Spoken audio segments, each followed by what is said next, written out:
people. All right. We're live with my friend Richard WYGAND. PUNKASTE TV, Darth Reru, Amazing Father. We'll let a few people get going here, brother. Sounds good, man. Yep, I'm here. I know I'm watching me. We are watching us. We are watching each other. We're here tonight to promote my friend here, Richard, just him in general. His book, his life. Yeah, we got, hey, Addison's in here. How you doing, Addison? Meet Richard WYGAND, Ironman winner, author of a killer book. What's up? I mean, he was a local Ironman, man. Yeah, but I mean, it's an Ironman competition nonetheless. I didn't win a triathlon or anything. Just so everyone knows, all two of you so far, and we'll repeat this probably at least 40 times. Ironman is what, Richard? 140.6 miles. And that's what, 2.6 swimming? Yeah, right? 2.4 swimming, 112 bike, and 26.2 running. Insane. I just finished rereading the last chapter last night. This book makes you happy. It makes you sad. It'll make you cry. It'll make you wonder what in the fuck is going on in this world sometimes. I'm going to skip ahead real quick because it was just so... the fact that you had that job on that cruise ship, and that's way deep in the book. Oh yeah, that's way deep in the book. I never want to go on a cruise, and that right there proved everything I needed to know about cruises. Dude, that was probably the most fucked up moment in my life. Reading it, I think I've even marked that page in the book. There's the book, everybody. PUNKASTE, the story of a rock band against depression. I should have had that memorized. There's back there. There's Richard. Richard WYGAND here was sick of depression until one day he decided to fight back and face his childhood drama. And that's this dude right here. So we're going to talk all about this. But yeah, that page, did I mark that? Maybe I didn't mark that about the cruise ship. Which one was that? Oh yeah, right here I did. Right, man of word. How the people pretty much dismissed you workers, you know. Oh, dude. The pay, like, I couldn't believe the pay, $10 in a week or a month or whatever it was. Yeah, like it's freaking ridiculous. Like when you do the interview in Brazil, you know, like because just so we're already talking about it, I'm American. My dad's from New Jersey. Obviously, I don't have the Jersey accent, but right. You know, during the Vietnam War, he went to the Peace Corps in Brazil. He met my mom, you know, and next thing we're here, you know. So, but I'm Brazilian and American, and when I was in Brazil, I needed, you know, to get out of the house. I needed to do something because, you know, my mom lost her job. I couldn't pay for college. I was like, I have no place to go. So I pick up a job at the Royal Caribbean, and they promise you like all kinds of stuff, man. Like they say like, well, you have a minimum salary, you know, because like you work for tips. But I worked in restaurants before that. So like, I know that if you make no tips, you make no money, you know? So I asked them like, what's the deal? And then they're like, oh, even if you don't make no money, then they pay you something. I was like, okay. When I got there, it was like, it's not the way it works. It's like, if you don't make any tips, you don't make any tips. So I was like, dude, what the yeah, like I was working, and then when you get there, it's like, it's not like you go wait tables right away to get money. Like you have to work in a buffet for a while. And then on a buffet, you know that you make no money over there, man. Like, right. You're not serving anybody. Right, yeah. Unless you're a server, how are you expected to get tips? And I'm sure it's, you know, I don't know, it can't be like now, even when they try to split tips, you know what I mean, against the servers, the serving staff and stuff like that, where at least, you know, which still sucks because, you know, if someone did a really good job that night, then they go, and someone else didn't, everyone gets the same. That does kind of suck. But dude, that whole part of the chapter, oh my God, like that, I was like, and you're trapped, like you said, you're like, I can't even jump off of this fucking thing and swim back. Exactly. Like, what the hell am I gonna do, you know? But I like how you handle it. And just so everyone knows who's in here, we were skipping way ahead in the book, but he, the fact that you just said "fuck it" at one point, like I'm just gonna sit in my room and not even do anything. I was like, that is so punk, bro. Dude, Metal all day. I wake up and then I was like, I'm not even gonna shave because I know if I get there without shaving, they're gonna send me back. So they sent me back and I took forever. But like, dude, it's like they're not paying me. Like, what the hell am I gonna do? You know, I gotta fight back some way, somehow. It was brilliant. Well, I mean, you might as well finish that story. It did work out for you in a way, right? Well, yeah, I mean, you met that Russian guy that hooked you up with the. Yeah, he told me, like, I told the guy, like, listen, I'm trying to leave, and then they were forcing me to pay the ticket because they paid the ticket from Brazil to that was Port Canaveral that I was in. Okay. And then I was like, they were trying to charge me for it and shit like that, and then the guy told me like, hey, just mention that the union, and they right away they're gonna dismiss everything, and you're gonna be able to get out. And that's what I did. I was like, and I told, because like a lot of the Chinese people, like they get fucked like big time, dude. Yeah. Because like they come from China with even worse deals, you know. Yeah. And then so I told everybody, I'm like, listen, you want to go back home? Just say it. Just mention the union. Royal Caribbean is from that's based out of the U.S., right? But they're yeah, going like to it's these Miami, other I countries think, and taking advantage of their work rules and labor rules, right? I mean, because they can go to Brazil and do this scam on you guys, go to China and do that scam on them, and and the long run. Sorry, I got to close my window now. We live behind a dialysis place over here. Long story short, backup vans all day. Beepity beep beep beep. Oh, good, man. Oh God, that kind of screwed up my train of thought. But now you're saying that they use the laborers and stuff like that, right, from the other places to exploit them, and it just makes you wonder how many people on the end of that just kind of get stuck in that job forever because they can't ever get out. You know what I mean? Yeah. They're just because like I wonder, like, do you end up owing? Again, we're talking to Richard Wygand, author of PUNKASTE, right here. This guy right here, IRONMAN winner. Well, since you asked, might as well tell you the whole story. You know, like when you get there, you know, I went as well. First of all, I got out of there because I was already, an athlete on that time.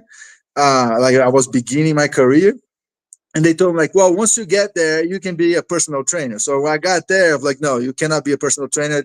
Only after 6 months. Of like, dude, my goal here is to do 6 months and get the fuck out. You know, like I don't want to work here forever.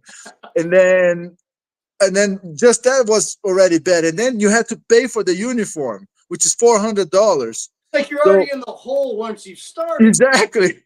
And then you get there, you're negative $400. So until you pay that, you cannot do anything on a boat. You cannot get like access to internet and anything like that. So I put it on a credit card. That's probably another fee, right? You got to pay for Wi-Fi, pay for you got to pay for everything too. So I was like, you don't pay for food and room. That's the only thing.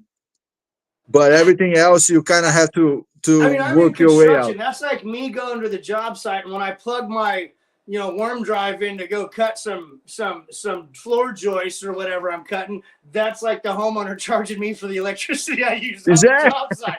And it's like, whoa, what are we talking about here? That's fucking that's backwards, man. So you already start like that, and if you're not American, they keep your passport. You know what I mean? Oh, so they even hold that hostage. They even hold that. Like I didn't have that problem because I had the American passport. Like I said in the beginning, I don't sound American, but Oh yeah, we'll get into the beginning here in just a minute. and then it's like, dude, like this is like more than slavery, pretty much. Like what the fuck I'm doing? It really is. It's modern day. It's like back in the day in the old West. Remember, like the mining towns, they create their own currency. Yeah. Right? And so you'd always be beholden to the mining company because that currency was no good outside of the town you lived in on what you even got. You know what I mean? Yeah. So, it's cruise ship, man. That's highway wrong. So that's when I was like, dude, I need to get out of here. And that's when the Indian guy, had told me, the Russian guy told me, it's like, dude, just mention the union and you should be set. And they're like, whoa, easy, easy. Yeah, that's what I did. But you know, I did that, but I had no plan, you know. Well, I mean, listen, from reading what in a lot of your book, it kind of sounds like the quid pro or your mojo, man. You have The an what? idea, but I'm just gonna go like we're jumping all around here, but like when you went on that trip right out of school with your buddies on vacation, with God, what was his name? Did I write his name down? Oh Here? yeah, the guy from my original band, Martin or something, or Mark Antonio. Yeah. yeah, dude. And you're like, yeah, well, what the fuck? We got summer, whatever. We don't have any money. He goes, well, you guys are jamming after having not jammed in a long time. And he's like, I want to go. And you're like, fuck it, I want to go too. Well, we don't have any money, right? And then what did you guys do to get the money? I can't remember. You got just enough. Yeah, we have enough bus ticket or something. Yeah, we have enough to the bus ticket because it was New Year's, and you know, all the pretty girls was in the other city, so it was New Year's, and we were like, let's just go for the night, you know, like we all have money for the bus. It's like it's a 2.5-hour trip, you know, each way. So we got the bus, and then we went to my friend's house, and then we were like, can we leave the bag in here and just for the night, and we pick up in the morning. And it's like I remember that story, like, because that we spent the night partying all night. And then when we went to pick up our stuff, everybody in the house was drunk and passed out, so nobody heard anything. I remember. And dude, then we opened the window. My friend got like a fishing pole. He opened the window, and we were like smashing people's head, like, "Wake up! We're gonna lose the bus, and we don't have any money to buy another ticket." So it's like, if we lose the bus now, we're screwed, man. I mean, to be young, because you just don't give a shit. It's just whatever's happening right now is what we're dealing with. Right here, right now. I mean, there's no forward thinking. It's all. I was a skater kid, just like, or just just that guy, you know, like, especially in my young days. Like, all right, boom, what are you doing? Oh, we're going to the lake. How are we going to get there? I don't know. All right, let's go get so-and-so's aunt to rent a U. Like, we did that once. We convinced my buddy's aunt to rent us the biggest fucking U-Haul she could get. And then we piled like 30 people in the back of a U-Haul and kegs and drugs. And we just parked it in the mountains. Like, we got it up so far up this mountain. Couldn't even believe we got it up there. And then that was the plan. No plan. That was the plan. You know, no food, really, just surviving on booze and drugs. Dude, that's what I tell this generation, man. Like, they pick up their phone, they have Uber. It's like, what the fuck, man? It's like back on that time, it's like, it's either you don't have no idea, or you make a plan and somebody get drunk, too drunk that we cannot drive. It's like, like, how do we gonna get home? Let's walk. Like, how many times I walk like an hour and a half home, man? It's like, I'll do it down the sides of freeways, or for me growing up, I'm in the city now, but growing up in the mountains, just like, well, we're gonna go through Empire Mine tonight. Like, holy shit, in the pit, like mountain lions, and not even that, just weird mountain people could have got us, you know. And we didn't. I gave no fucks. There was no thoughts of any danger whatsoever. It was just like, this is what we're doing.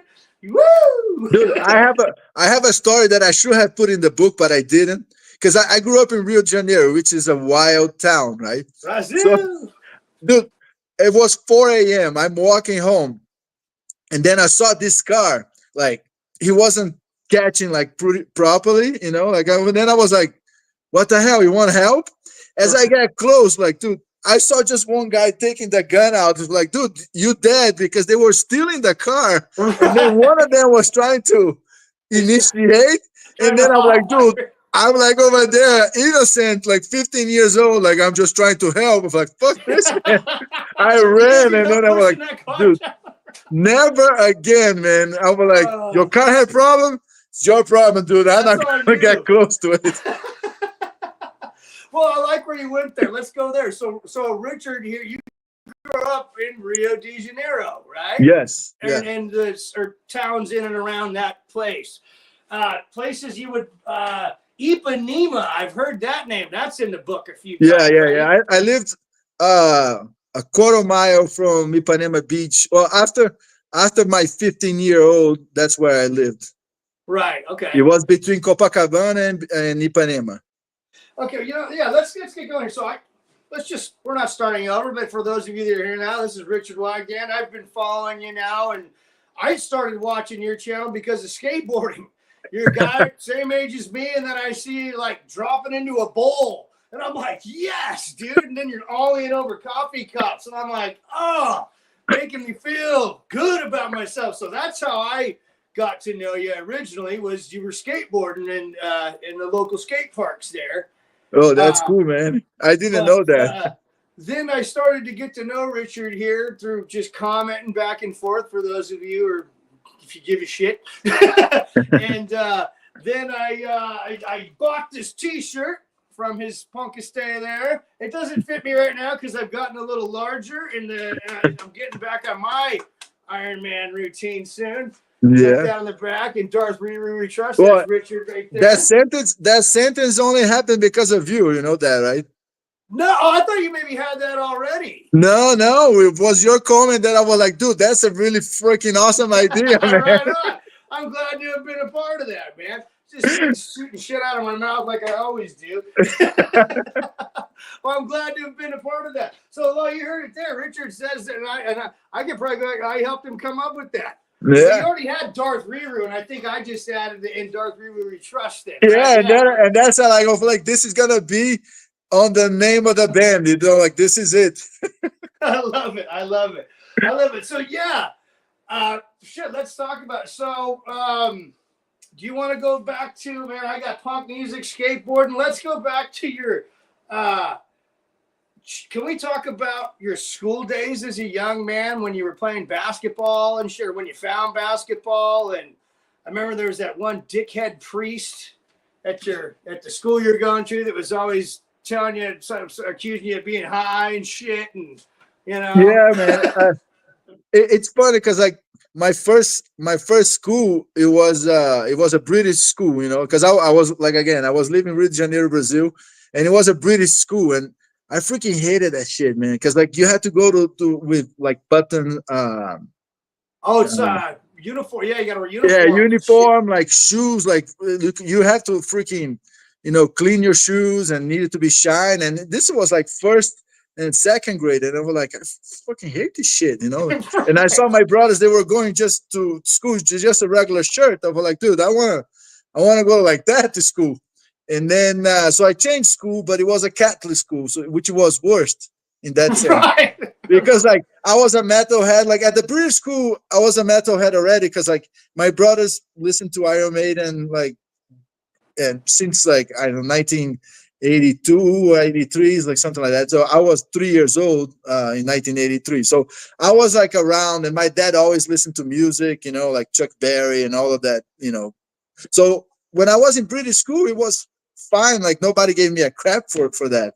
But when I went to Catholic school, it was a whole different story. Plus, like my brothers were there already for a long time, so they had a reputation. Right. So every time my last name came across, the teachers would look to me, it's like, oh no, are you Edward and James brothers? I was like, yeah. And then that was it, man. That was, you just already got pegged a bad boy. Yeah, from that point on, I was already screwed. So then I changed school because I used to live close to the Christ Redeemer, and that's actually why the statue is in the cover of the book. Because like my first 15 years, yeah, I grew up like 2 miles from the entrance of the Rio de Janeiro, guys, Brazil. Yeah, of the statue. So then I changed school, which was a nun school, was still Catholic but nun. But they had like that priest that I mentioned in the book. He used to teach religious class, and I was always interested in like, okay, what about Buddhism? We're gonna study about Buddhism. We're gonna study. I remember you would question and like want to know about the other religions that are in there, and he was always trying to steer you in another direction. What up, Trev? Yeah. What up, Paul? What up, and then a few times I would say like, hey, you know, I mentioned something, and then he was like, oh, I think you're smoking too much weed. I'm like, dude, I didn't even try. It's like, what the fuck are you talking about? Not then, no. It's like, no. But actually, that was what drove me into trying it, man. I went one day playing American football at the beach with my friends, and my friends were like, hey, you want to smoke one? I was like, hey, why not, man? That priest is saying that I'm high, might as well be high. Right. Fuck it. It's not they're thinking they're giving you the reverse psychology. And you're like, I'm going to reverse psychology. You reverse psychology. You know what I mean? And I'll show you, I'm gonna be the biggest stoner you ever met. You know? That's how that shit works. You know, the more you tell someone no, or you're gonna be that, and that's what you are, then fucking hey, man, I'll go be that. Exactly. But might as well be. Hit the guy in the ass at the end, because when you needed to, you handled your shit. Exactly. And all these situations in the book that we're going to talk about, we may not get to all of them, but you always found a way to come out on the winning end of that type of shit. You know what I mean? You know, whether they knew it or not, you won. You know? Yeah. You know, like I think that's my idea to write the book was more to kind of help out, you know, like people that read, and you know, not to be inspired, but because like for me, life is about attitude, you know, like which is what punk is about, and life in general. We're gonna try to fuck you up, like you read on the book, like a lot of those situations I didn't choose, it just happened. No, yeah, you know what I mean? And then it's like, what the hell are you gonna do? You're gonna sit down and cry about it, or you're gonna, you know, like reinvent yourself, or you're gonna stand up for yourself, and you know, like, and go for it. You know, so that was because, like, you know, like I had a lot of suicidal thoughts, like especially when I went to Catholic school, because you know that shit gets in your head. You know, people saying like you're gonna burn in hell and you're evil, and because of the music you're listening to and stuff. Because of you know, I was a metalhead. Francisco on Jamming Out All Badass, Paul Kreutz, Barry, he's not on here yet, but all you guys, Trev, we all grew up in an era, especially if you're in your 40s. If you were younger and you were around any type of religion or religious people, if you listen to even like Motley Crue, it was the devil's music. I mean, my grandpa still thinks Motley Crue is like some kind of demon band. I'm like, Motley Crue, really? I don't know. They just like to do blow and fuck chicks. You know what I mean? They weren't really evil at all. You know what I mean? But you know, to your point, it's then you start, like Francisco was saying the other night on Jamming Out All Badass, about how his mom, super religious, you know, Mexican lady, Catholic, you know, you're listening to that music, you know, you're going to go to hell. And maybe not his mom, but, you know, people you're around and you get to believe that shit. Now times have seemingly changed, and hopefully people don't feel that way as much anymore, because it's just fucking music. You know? Look, I'll be honest, man. I don't know if they have changed.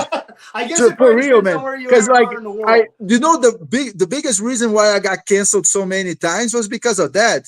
Because people who go to my website, man, dude, I have a guy on Easter.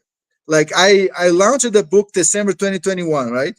And then I was trying to build kind of like a following type of thing and sell the book, obviously.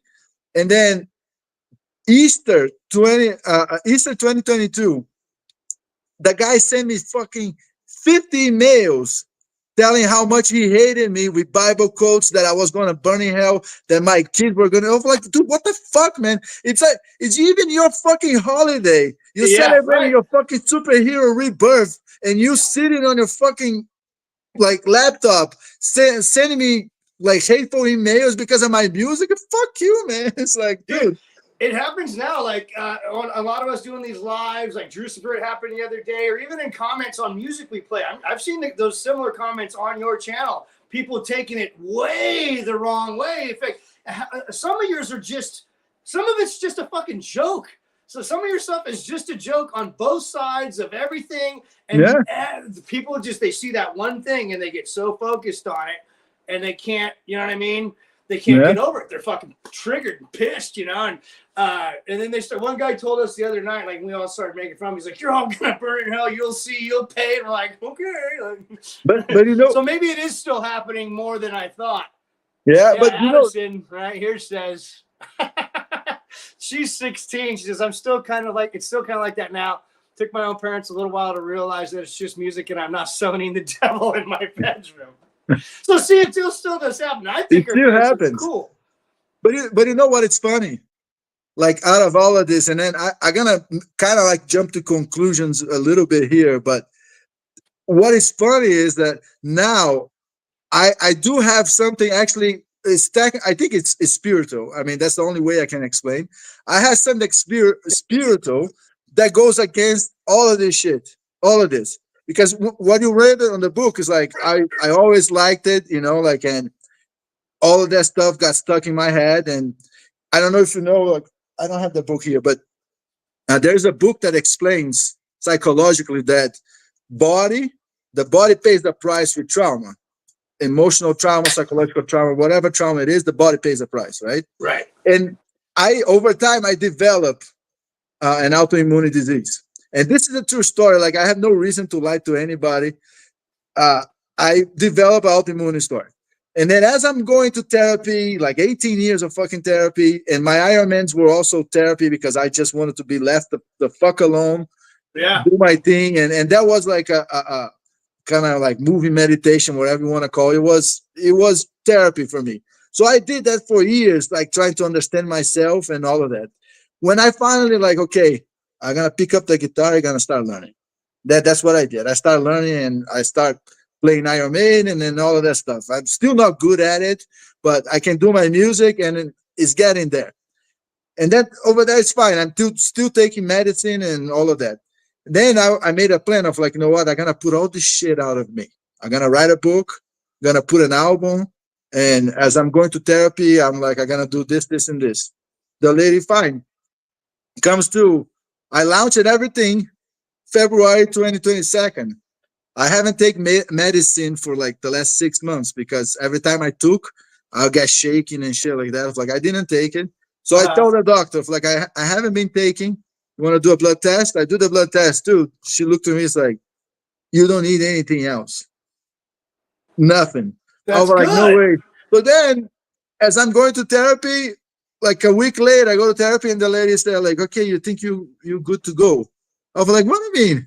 We need to have another section about this. So I went and talked to her the next day. I was like, you're right. You know, like I got the tools now.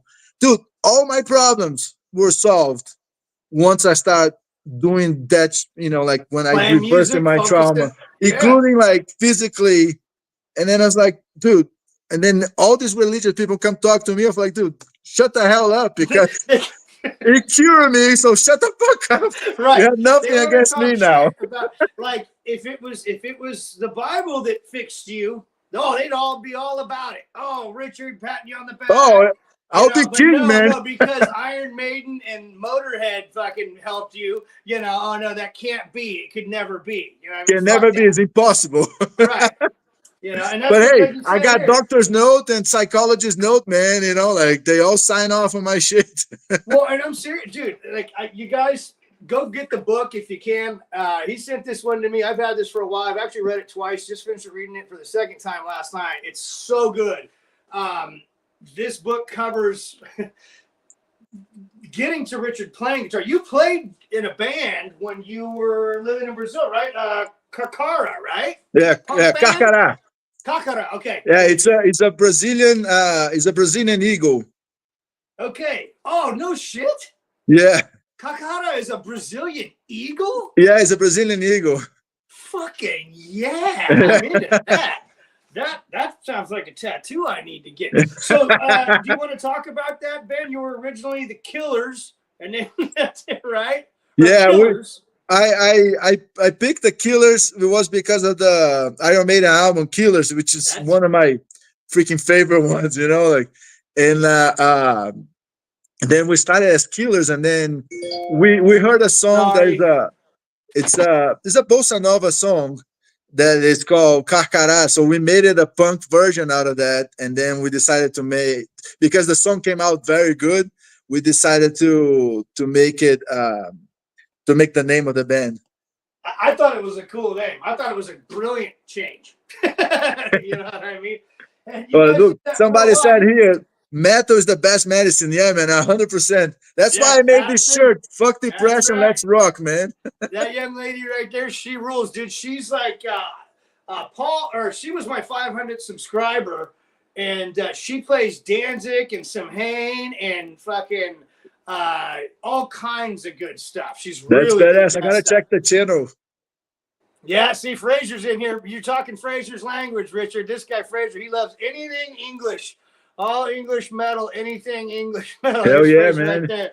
Maiden rules. Maiden rules, man. You know, it was Maiden. It was Iron Maiden, an Iron Maiden song that actually took Suicide out of my head, which it was "Judgments of Heaven" from the X Factor, which is Okay. from Blaze. Not everybody really knows, and a lot of people don't like that area, but I do. Well, And that's why I love that you love it. See, yeah, it's that off shit that it didn't take off, but that's, you know, you found it, and that, you know, it didn't have to be for everybody. It helped you, man. yeah. I mean, that song was what it clicked me, and you know, like I actually I saw Iron Maiden live for the first time because I wasn't allowed to go on the other ones. I was too little, and my brother's like, "I'm not taking you." Yeah. Uh, So when go I ahead. finally saw Iron Maiden was an X Factor tour, and then I saw the Virtual 11, and you know, like And that's in Brazil, right? was in Brazil, yeah. Yeah, because you Iron Maiden guys. actually freaking love playing in Brazil, man. I was gonna say Brazil. I mean, Sepultura. We don't even need to fucking go there. But like, you know, like I love them. Obviously, Cavalier brothers are fucking legends and shit. But you got your brothers, Edward and James, were skaters and Yeah, metalheads. They kind of you followed in their footsteps in a way. But you started going to. I mean, Brazil's always got cool festivals and shows. But yeah, you got to see a bunch of cool shows, right? From yeah, your yeah. And memory. my first concert was actually 1991 Rock in Rio 2. My mom took me, and I saw. We left a little earlier because she got scared, but I saw Good Sepultura for her for open. going though, Mom. Yeah, well, things were wild on that time in Brazil too, like because we were coming out of dictatorship, and so things were really shaky on that. Yeah, The but waves of crimes. yeah. So I mean, she thought that she heard the gunshots, and then she's like, "Okay, let's go." But I didn't hear anything. You're So like, I that's mean, just a snare drum getting hit really hard. but Sepultura opened with, and that was like the Bennett of Remains tour, man. So it was pretty cool because they play Massive Hipnosis, and so it was like yeah. fucking a man. And Well, then I saw Judas Priest, and then I think I missed Guns N' Roses because that was after, but that was my first concert was Rock in Rio too. that's pretty badass, dude. Like, I Yeah, can't, that Rock in that's a Rio. lot of It's it. My first concert was Jimmy Page, Robert Plant. Got to see Blind Melon open for him. That was cool, 94, 95. But it wasn't some festival like that. That would have blown my fucking mind if I'd seen yeah, that. dude, that was wild, and it was funny because they had a guy that is like he's more like a pop rock, and they put it after Sepultura, like which is stupid, like it's a trash metal band opening, and then they put a pop rock guy afterwards, and people were so mad throwing like beer at the guy. It's like the guy ended up the concert like earlier. He's like, "Fuck this, man! I'm not playing for these guys." Yeah. Well, it's weird when they mash together, you know, certain genres like that just should not. He's like, "Yeah, I mean, Although there's weird shit, like Barry posted some flyer the other day, and who was on there? Damn it, it was like fucking Alice in Chains opened for Slayer or something, and it was like, whoa, no, but yes, you know what I mean? I love both bands, you know what I mean? yeah, I Frank like it Cantrell, too, fuck but it's yeah. like." You kind of like it's kind of hard to mix it up when you do like a festival like this. It's like Guns and Posers, Fraser. Guns and Roses. Oh, Jimmy Page and Robert Plant, no quarters, no shit, Fraser. That's a great one. Hell yeah, dude. I love Page Plant. Give me some Zeppelin any fucking day. So let's we're jumping all over the place. I like this, man. So we were getting there, and then I kind of interrupted. We started talking about music, and we can trust me, we can talk about all that. But let's talk about the I don't even know how to say it. The Fluminense, or how do you say it? The basketball Yeah, club? Fluminense Futebol Clube. Okay. And Yeah, so you found basketball yeah, because because like I was swallowing my feelings with food, so I was getting chubby, and then I started getting into the vicious cycle of like, dude, I need to exercise like crazy and still eat it. yes. So then I started playing basketball, but I wanted to do just regular class, but I didn't have any money. So my brother was like, "Dude, if you if you do the test and you pass the test on the team, you can train every single day for free because like you're playing for their You're like in team. the club or whatever. Yeah, yeah. It's like Yeah. getting a gym membership. So like I grew up with like the building that I first lived in my first 15 years. Everybody was older, man, like than me, like 3 to 6 years older. And I used to play basketball with them. I was like, okay, I think I can probably handle, like a little bit with the guys there enough to get into the team. And then I got into the team, but I was the bench warmer, man. I was really bad at basketball. Well, but then eventually, though, you turned it around later on, right? And played again, right? And Yeah, I okay. played, like a little bit, but like I didn't get any good at it. I mean, I came to my dad took me to Miami once to do a basketball camp with Miami Heat. And then at that time, Glenn Rice was the main guy. He Yeah. didn't show up at the camp, but all the other guys show up. And so I got better with that, like I worked my, like that's one thing like we talked about in the beginning. I have attitude, like I don't know how to do it, but I can learn it, like so just You will almost kill yourself to do something to learn it and be really efficient at it. It sounds like from the book. You know what I mean? yeah.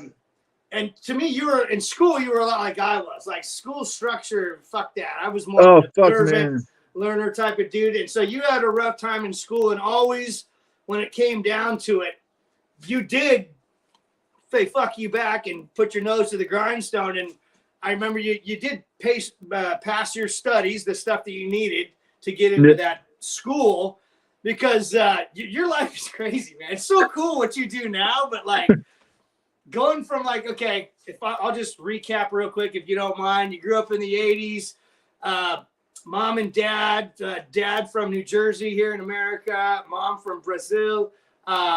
We're down there in the 80s. Dad, mom split up, right? Single mom, dad lives in America, Florida. Richard bounced around a little bit, right? Started having some weird shit happen in Brazil, right? Yeah, yeah. You got kidnapped that one time. Fucking whoa. Yeah. I have too many. Look at my notes. It's all over the place. I got 2 pages. Oh, good, man. But like, in all of that, I don't even know where I want to go here. So we talked basketball. In all that, you're back in Brazil or whatever, and you had that job at the mall where you were like able to kind of be free a little bit, making T-shirts and shit, getting a little money in your pocket, and still able to go surfing and skating and shit. You want to talk a little bit about that?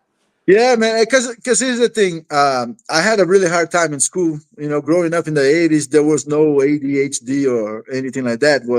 You can sit still, shut the fuck up, and still do it. Yeah. And I try my best, dude. Yeah, I try my best, but like I wasn't, good. So I flunked 3 years. So technically, most people in Brazil, they graduate in high school 17 with 18 years old. I graduated with fucking 21. You were like, have you ever seen the movie Dazed and Confused? No, I haven't seen that Ben one. Affleck. It's Ben Affleck and Matthew. Watch the movie Dazed and Confused, and you're kind of like the guy, the Uterhausen guy. Although he graduated and then he just stayed in town so he could date all the high school chicks. Totally different story. But you should sit down and watch the movie Dazed and Confused. I think you would enjoy that movie. You were 21. I got you. Yeah, Fraser thinks it's funny. The guy's brilliant, though. Okay, so all that happens. Then you get this. And basketball, started to save me a little bit because I could put the energy towards something, like I could dedicate to something. Off the couch and off the booze and and that was already like when I got that job, I was 17, and then I was still going to school, so sometimes I had to, like my school, unfortunately, it was my third school, like where I did high school. It was in front of the fucking beach, man. I swear. Every time I got out of the house, tantalizing. Yeah, you walk a quarter mile, and then you make the curve, and then you look at the waves, and then there's a skate park bowl, which is awesome. You're a punk rock metal surf skate kid who would just like Are you serious? Why would you put this place so to the place Exactly, I want to be at man. more? You know what I mean? So that's like putting your school in the middle of Disneyland and saying, "Fuck you, you can't go on any of the rides." exactly, that's the point, you know. Like, and then you're already having a hard time in school, so you're like, dude, really? Why am I gonna go Right. over there to I wonder I'm struggle gonna to have a more understand hard time something that staring at the window at the ocean all day. exactly, man. So I, you know, 1 year I had, you know, they called my mom and they said like, well, if he missed one more day legally, he has to flunk again, man. So on that point on, I was like already in trouble. But and when I got the job, was the same thing of like I got money in my pocket. It's like I don't need to go to school. Let me just go Well, it surfing. sounded like a dope job, dude. Like you're hanging. It was I fun, man. worked It in a was fun. skateboard shop for a couple of years, and it was the funnest shit ever, man.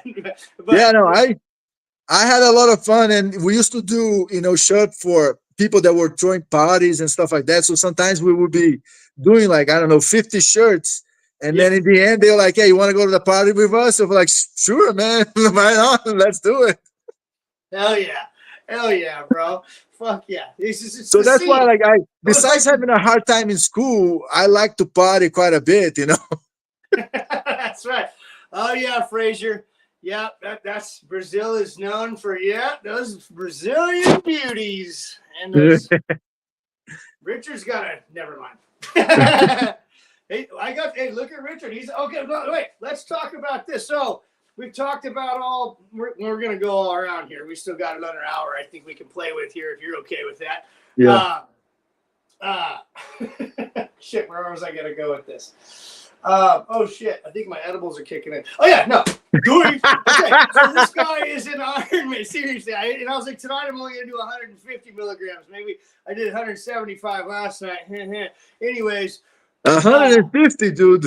At once? well, listen, before COVID. Now, okay, you used to smoke cigarettes. I quit smoking cigarettes almost 10 years, like 9 years ago now, right? And I also, in order to do that, quit smoking weed. So going into COVID, I got really good at taking edibles. Let's just put it that way. Oh. Because I made a few mistakes on edibles. Then I was like, all right, we better do some math and really start figuring this out so that we don't have accidents. And I've worked. 150 isn't for everybody. That's a warning. Dude, you should start with 150, like I'll be in the moon, man. Yeah, no, 150. No, maybe Mars. I've been at it a long time, Richard, since I'm a kid. You know, it's just one of those things good job, good family. We own our own home. We pay the bills, all that. But I like my weed, man. Nothing wrong with it. Nothing wrong with it. Kid, man, I can't help it. It's to me, it's like, it's just like brushing your teeth. You know? But it's not for everybody. That is for fucking sure. And if you live in a place where you be careful, ladies and gentlemen. No. What was I gonna shit? But I hear you. There's a Brazilian band. The guy is called João Gordo. He's famous. Like he has songs with Sepultura and stuff like that. The band is Ratos do Porão, and like I think you mentioned them in the book, right? I don't know if I mentioned that band. I'm not good with Portuguese, so I don't. I think I did. But anyways, he said the same thing. He said like, listen, man, I stop everything except for weed. Yeah, because sometimes, listen, I had a bad pill addiction and shit. Got hurt on the job years ago, and even now, if I go into a doctor, like I had that plantar fasciitis, and I'm like, I can't take anything for pain. Nothing narcotic whatsoever for the rest of my life. That is it. I'm done. So if I have a little weed, so fucking kill me for it. It's good. It's good for you. It is, yeah, and in the right quantities. Again, like I said, as you know, with other people, sometimes it ain't for everybody. Yeah, exactly. Exactly. I'm all on board on that. But let's talk about how you started to become a triathlete. Again, we're 44 minutes in. Frazier, Trev, I think you were here, but Frazier, this guy you're looking on the screen has 18 Ironman competitions, a bunch of half Ironman competitions, won an Ironman. That is 2.4 mile swim, 117-mile bike ride. 112. 112, excuse me, I gave you an extra 5. And then 26.6 miles of running. 26.2. Fucking hell off. So But good, so good. this maniac right here, Richard Wygand, Dark Readeroo here, did all of that. And I mean, he talks about in the book, if you guys like reading, I'm not a huge book reader. This, I was captivated both times I read it. It'll make you happy. It'll bring tears to your eyes. This guy right here, you even talk about the swim part as far as holy shit. But before we get into so you had basketball and all that, and then you had some other traumas in your life that maybe I'm breezing over, skipping through here, but to deal with some of that is kind of how you wanted to get to be a triathlete. Correct me if I'm wrong. Well, I always had everything with sports started with me with skateboarding. I was on the top of the skateboard. I was about 2 years old because my brother was skateboarders, and they put me on top of it. And then and with like you said, my mom worked all day. My dad got out of the house when I was 3. I was like left alone with a lot of shit in my head. And skateboarding, like on that time, was considered a crime. To honestly, in Brazil, was actually considered a crime. I mentioned that in the book. The guy actually signed in the law that they couldn't skateboard. It was a freaking mess. Skateboarding is not a crime. Yeah, but and that skateboard was always like criminalized in a way. So I kind of put it away, and I got the basketball. And then I always had this dream of doing something with sports. On that time was skateboarding. Then I changed it to basketball, and then I kind of put it away because I kept hearing like, "Well, you need to be a responsible man and get a job and go to school." Oh, sorry, Addison's in the chat. I didn't mean to do that motion, but yeah, that's what they all tell you. Exactly. Stop having fun is what they mean, Richard. The what? Stop having fun is what they really mean. Go ahead. Yeah, I agree with that. So then I was like, okay, I'll go to school. I go be like my dad, a corporate junkie. He was an economist. I started doing business in school. And yes, okay. I'm sorry to interrupt, but another shocking thing about this book is after the school and the basketball and all that, you went to some business school where you talk about being on an elevator, and in the elevator, you start hearing these conversations around you, and you're like, what in the fucking shit am I doing here? Exactly, right? Yeah. Business yeah, that's what I was, that was right about 2001. And then I would go, and the place, like the school was straight business. Like it was downtown Rio de Janeiro where business people go. Like you see half of the building was like, I don't know, 30 stories. And half of the building was business places. And then the other half was the school. So it kind of like was everything integrated for you to just finish school, go get a job and a good corporation and shit like that. One building, wham, bam. Yeah, and then I was like, every time I got in the elevator, I was like, dude, this is like indirect suicide, man. And then on that time, I was drinking a lot, and it was go to school, and then I would go to party. I was like, dude, I can't believe that my future is gonna be that. So I would just hammer down until I fucking puke. You paint that picture of the seat in the elevator with your words in this book so vividly. I was miserable reading that part for it. I was like, I want off the fucking ride, man. I'm going to jump out of this fucking... There's nothing worse than being stuck in an elevator with people you don't like. And then I'm reading that just going, in the words of my children, it was fucking cringe, man. Because you're like, I'm cool or whatever. Like, I want to do this. I want to skate and I want to do music and I want, you know what I mean? I want to go maybe do something else. But this is what everyone's telling me I should do because this is gonna get me this career. And I mean, good for you, other people that did that. That's great, but not for me, man. Dudes yeah, like us, that ain't how it works, man. And the freaking ADHD too is like it's fucking like it's criminal, man. That and then yeah. But after a while I started taking a fart machine on my backpack on that elevator. So we're going up, we're full of like dressed up businessmen, and then I would just let it left part like, and then people be looking and nobody would say a fucking word. No, and you just look around like, hey, what the fuck? Wasn't me. Who did it? It definitely wasn't me, motherfuckers. Oh, okay. Let's pause real quick because Fraser said something here. He said, "Oh shit, you want to be I think he means Tony Hawk. Richard, you're going to appreciate this. I watch a podcast called Hawk versus Wolf. It's one of the coolest fucking skate podcasts out. I'm a huge Jason Ellis fan and a Tony Hawk fan, both top 5 vert skaters in the world back in the day. Hawk versus Wolf, you're going to appreciate this, Richard. I just got this in the mail like an hour before we got on. You recognize that? That's Tony Hawk. Oh, right there. crap, man. That's Tony. Oh, hold on. That's Tony Hawk's autograph. That's badass, dude. So that's the Animal Chin Ramp down in Southern California, Woodward, right? Chula Vista. Yeah. That's from remember the Animal Chin video back in the day? Yeah. They recreated it. I think he did this with Lance Mountain or somebody in the first time. That's actually the shirt no, it's actually real, Fraser. They only assigned 1,000 of these. That's Tony Hawk's signature right there. That's Tony. badass, dude. They're doing a hand plant on the spine at Wood. That's a famous spine right there. If you're not a skateboarder, skating a spine. Yeah, I saw a bunch of videos with that place, man. Oh, dude, Woodward, Woodward's famous, right? But yeah, I got that. And I saved that because I wanted to show that to you. There's Tony Hawk's autograph right there. That's freaking awesome, man. I was never one. I grew up like you in the 80s, and a lot of the older kids were super into like Christian Hosoi and all those guys, and so was I. I thought they were great, man.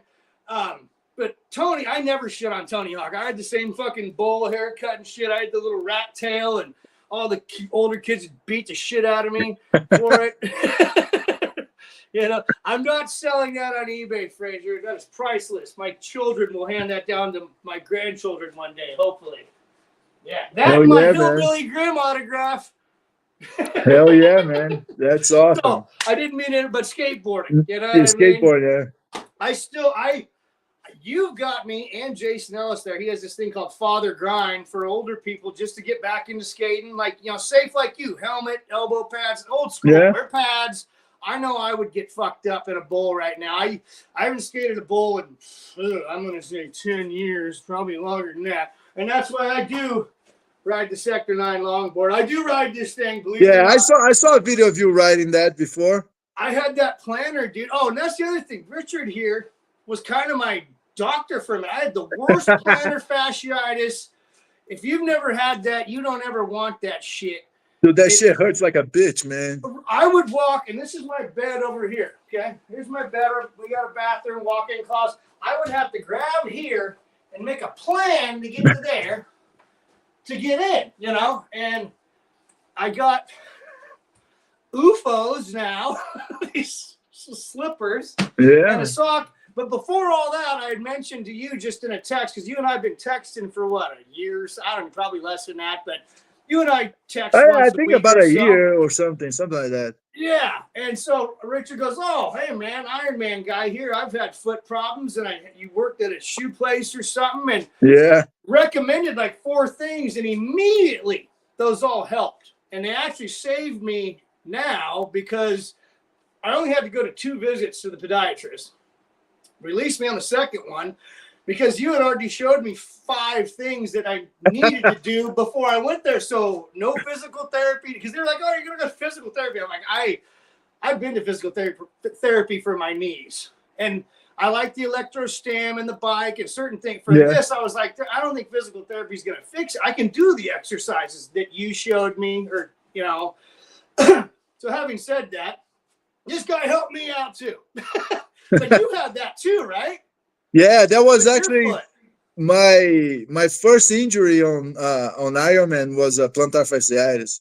Yep, I am gonna frame it, Fraser. Yeah, right. That I can't imagine doing that. And the weird thing is now too, I look at everyone's shoes and I'm like, oh, okay. I used to wear Vans all the time and work boots, obviously, for work. Yeah. So it is good footwear. But yeah, so in the running, I can't imagine having that in that run. Yeah, I started training for my first one because like I was still heavy, and because I got to 260. That's what it got me to Ironman. So you're 6 foot tall and you got to 260? Yeah. Man, but you're a big dude though. I've seen those pictures. You're not a. Well, now I am. Now I am. If you see some pictures, I think I sold it, man. I wrote a little book about There's triathlon. some in the book, but nothing that Yeah, know. there's a picture, man, that I'm really freaking skinny, dude. Oh, there's a couple where you're well. I mean, you Because I sent got me to 160. well, there's that one where you're crossing the finish line there. Yeah, that one I was close to. That was I was 180 or something like that. That was a little bit. And there's you out cycling Yeah, there. that picture I'm 160. And by the way, Dude, I haven't been 160 in fucking 15 years. and by There the way, you if go. you That's scan, is that the one you're talking about? yeah, that one I'm pretty You skinny look too, quite man. nimble there. And I don't know if you know, if you scan those QR codes, it takes you to a playlist. Yeah, I did on the first time I went through it. It went so he. That's what's cool, you guys. These are just my marks and stuff I wanted to talk about on here. But Richard has these. Where is one? QR code there next to his pretty mug there, right? And Yeah. it'll play a song that kind of reflects what you feel about what's going on in that chapter. Yeah, Is that pretty accurate? much. It's somewhat related to the story and related to the chapter. It's either I was introduced to that song on that period of time or something like that.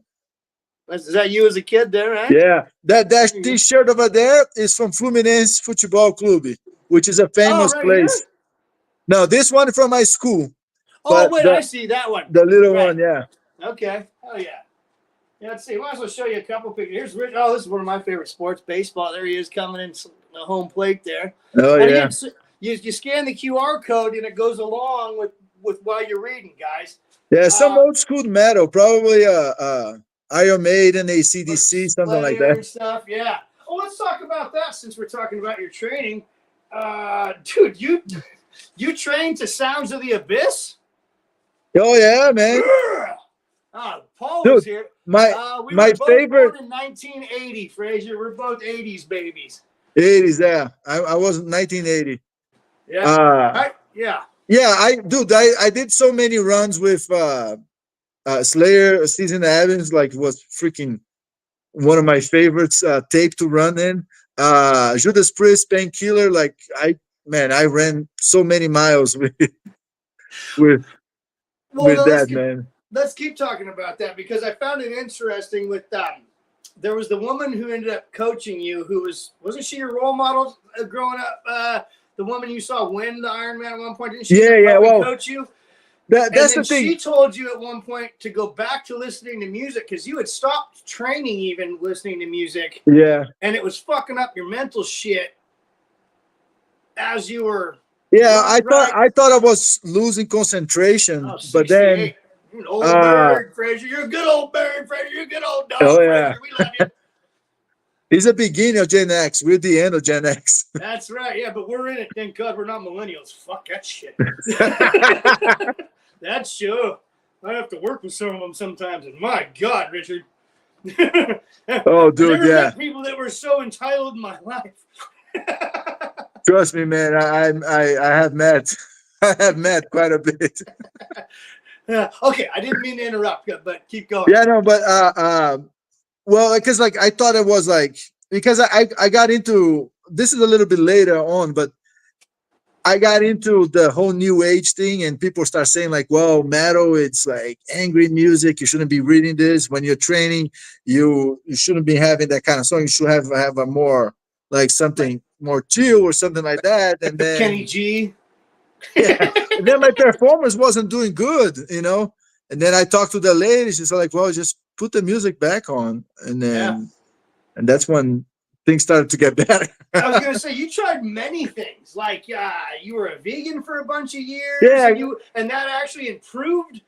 And then, but even then, you competed, and that dropped off a little, right? You know, and then you went back to the meat diet, which I hear a lot of people like. I know a few people are on that carnivore diet or whatever it's called. Yeah.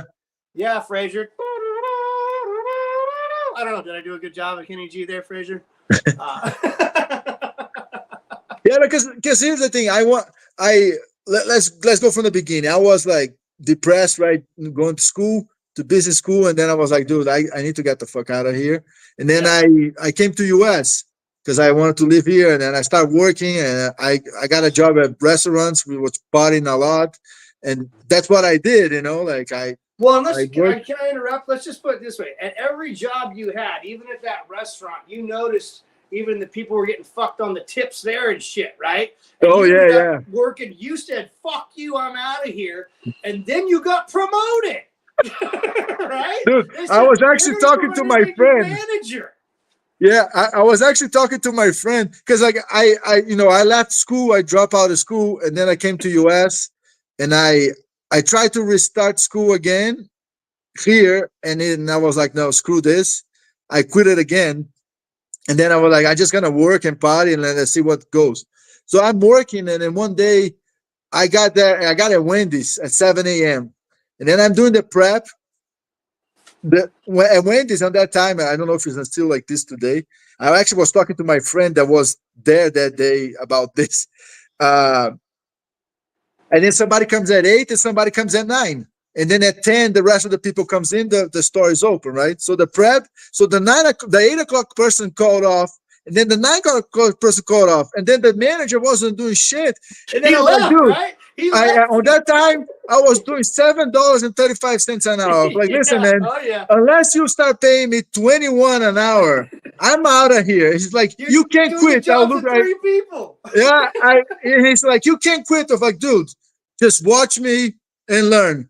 I left. I pick up my bike. I didn't have a car. I pick up my bike and then I went home. That's And right.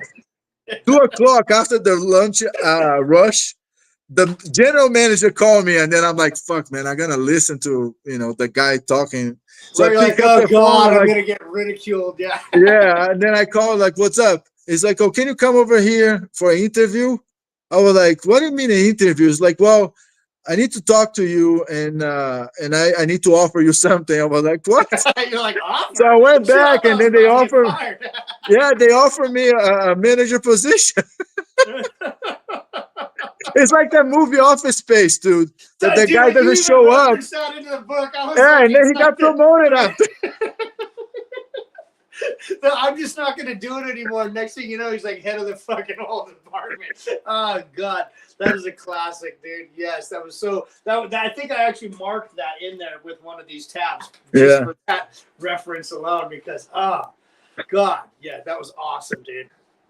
Yeah, Fraser, this guy has lived a life. I'm telling you, if you're not a book reader, this is a book for you. Not because of that, but just like it's so intriguing. It's Your fun. life, It's dude. a fun book, man. It's Like a you said, really good book. you cry and then you laugh, but you know, I can I relate to kind of so many I was things. able to make my fucked up life a little funny. It was, and seriously, you really do. You make it very like it's already an interesting life, but then yeah, the way the story The flows, goals, yeah. you make it funny, and it's funny at the right times. Because honestly, there's a couple parts there with some of your trauma that I was like, whoa, okay, I get it, been there, totally Yeah. been there, and how do you? You know what I mean? You end up moving back to Florida with your dad, and he kind of helps get you straightened out, and you end up going to therapy, right? Yeah. And Yeah, then you because end up, that's what happened is like yeah, Fraser, they should do a documentary about this guy. you never know, man. No, because I when I was just working and then I was like, dude, I'm killing myself. And one day I was at the drive-through and then I kept seeing this guy doing the same thing like over and over again every single day. He would come in and get a big bacon and like I'm not trying to shame anybody, but like the dude was huge, like to a point that his belly was touching the He's steering touching of the yeah. car. And then I Maybe was not a like, good day to go to Wendy's, but yeah, and then I'm like, dude, the guy's doing this every single day. If like I can't be doing like this is crazy. And then I start getting like, like my mental health. Like, I start getting angry at myself again, and that's when my parents offer me therapy, and then I start exercising to kind of release stuff, and that's where the Ironman well, to start the coming point of back into the sometimes though, game. where you even over exercise though. Like you have such a drive in you. I wish a lot of people had this shit that you That's have. why I I did mean, 18 Ironmans, man. 18 Ironman. I mean, there's so many, and a few of those that you don't even talk about all 18. You talk about a few of the main ones, right? Yeah, yeah. But in all of those, you're like, at whatever point, I was going into the water, and I'm like, fuck, and, I'm going to go out there, and I don't know, you were a little nervous to say about the deep water going out and how far it was to get back. And then the running part where you're like, my legs started to hurt reading the book when you're like, I wanted to give up, but you didn't. And we're going to get to the end, not the end right now, but when we get to when you want it, I can't wait. That part had me. I had a lot of sweat coming from my eyeballs during that part. And the reason why you won and what finally drove you over the edge after all this is really special. And we'll get there in a minute. Oh, cool. We even got the crowd building back up here. You're talking about Fraser you're talking about the last Ironman? Huh? You're talking about the last Ironman?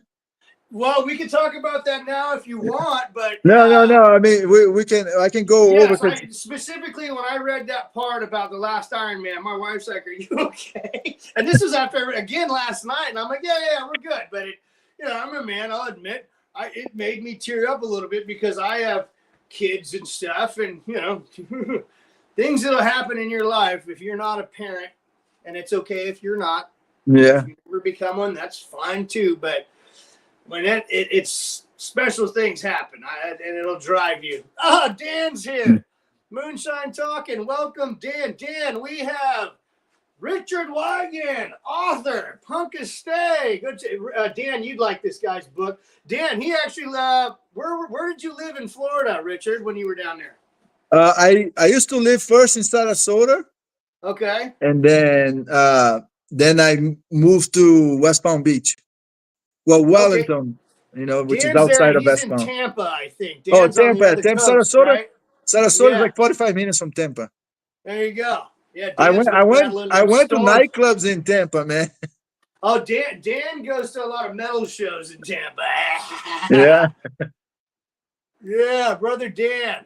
I hope you're surviving the storm, Dan. Obviously, you're here, so you have electricity and Wi-Fi. That's good. Yeah. But yeah, we're talking to my friend Richard here. I interrupted you again. I'd like to just, if we could, because I did put all these little reminders in here. Maybe I could remember why I put them in there. Let's see, what do we have here?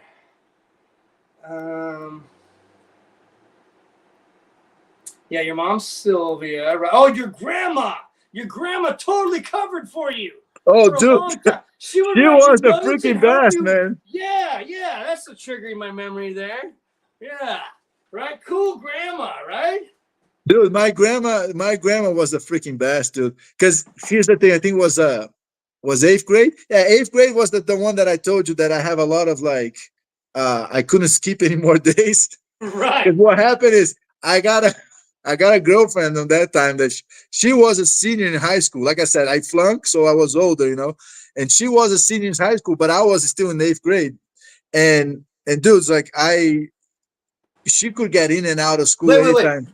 You were an 8th grader dating a senior in high school? Yeah. Fucking bam! Yeah.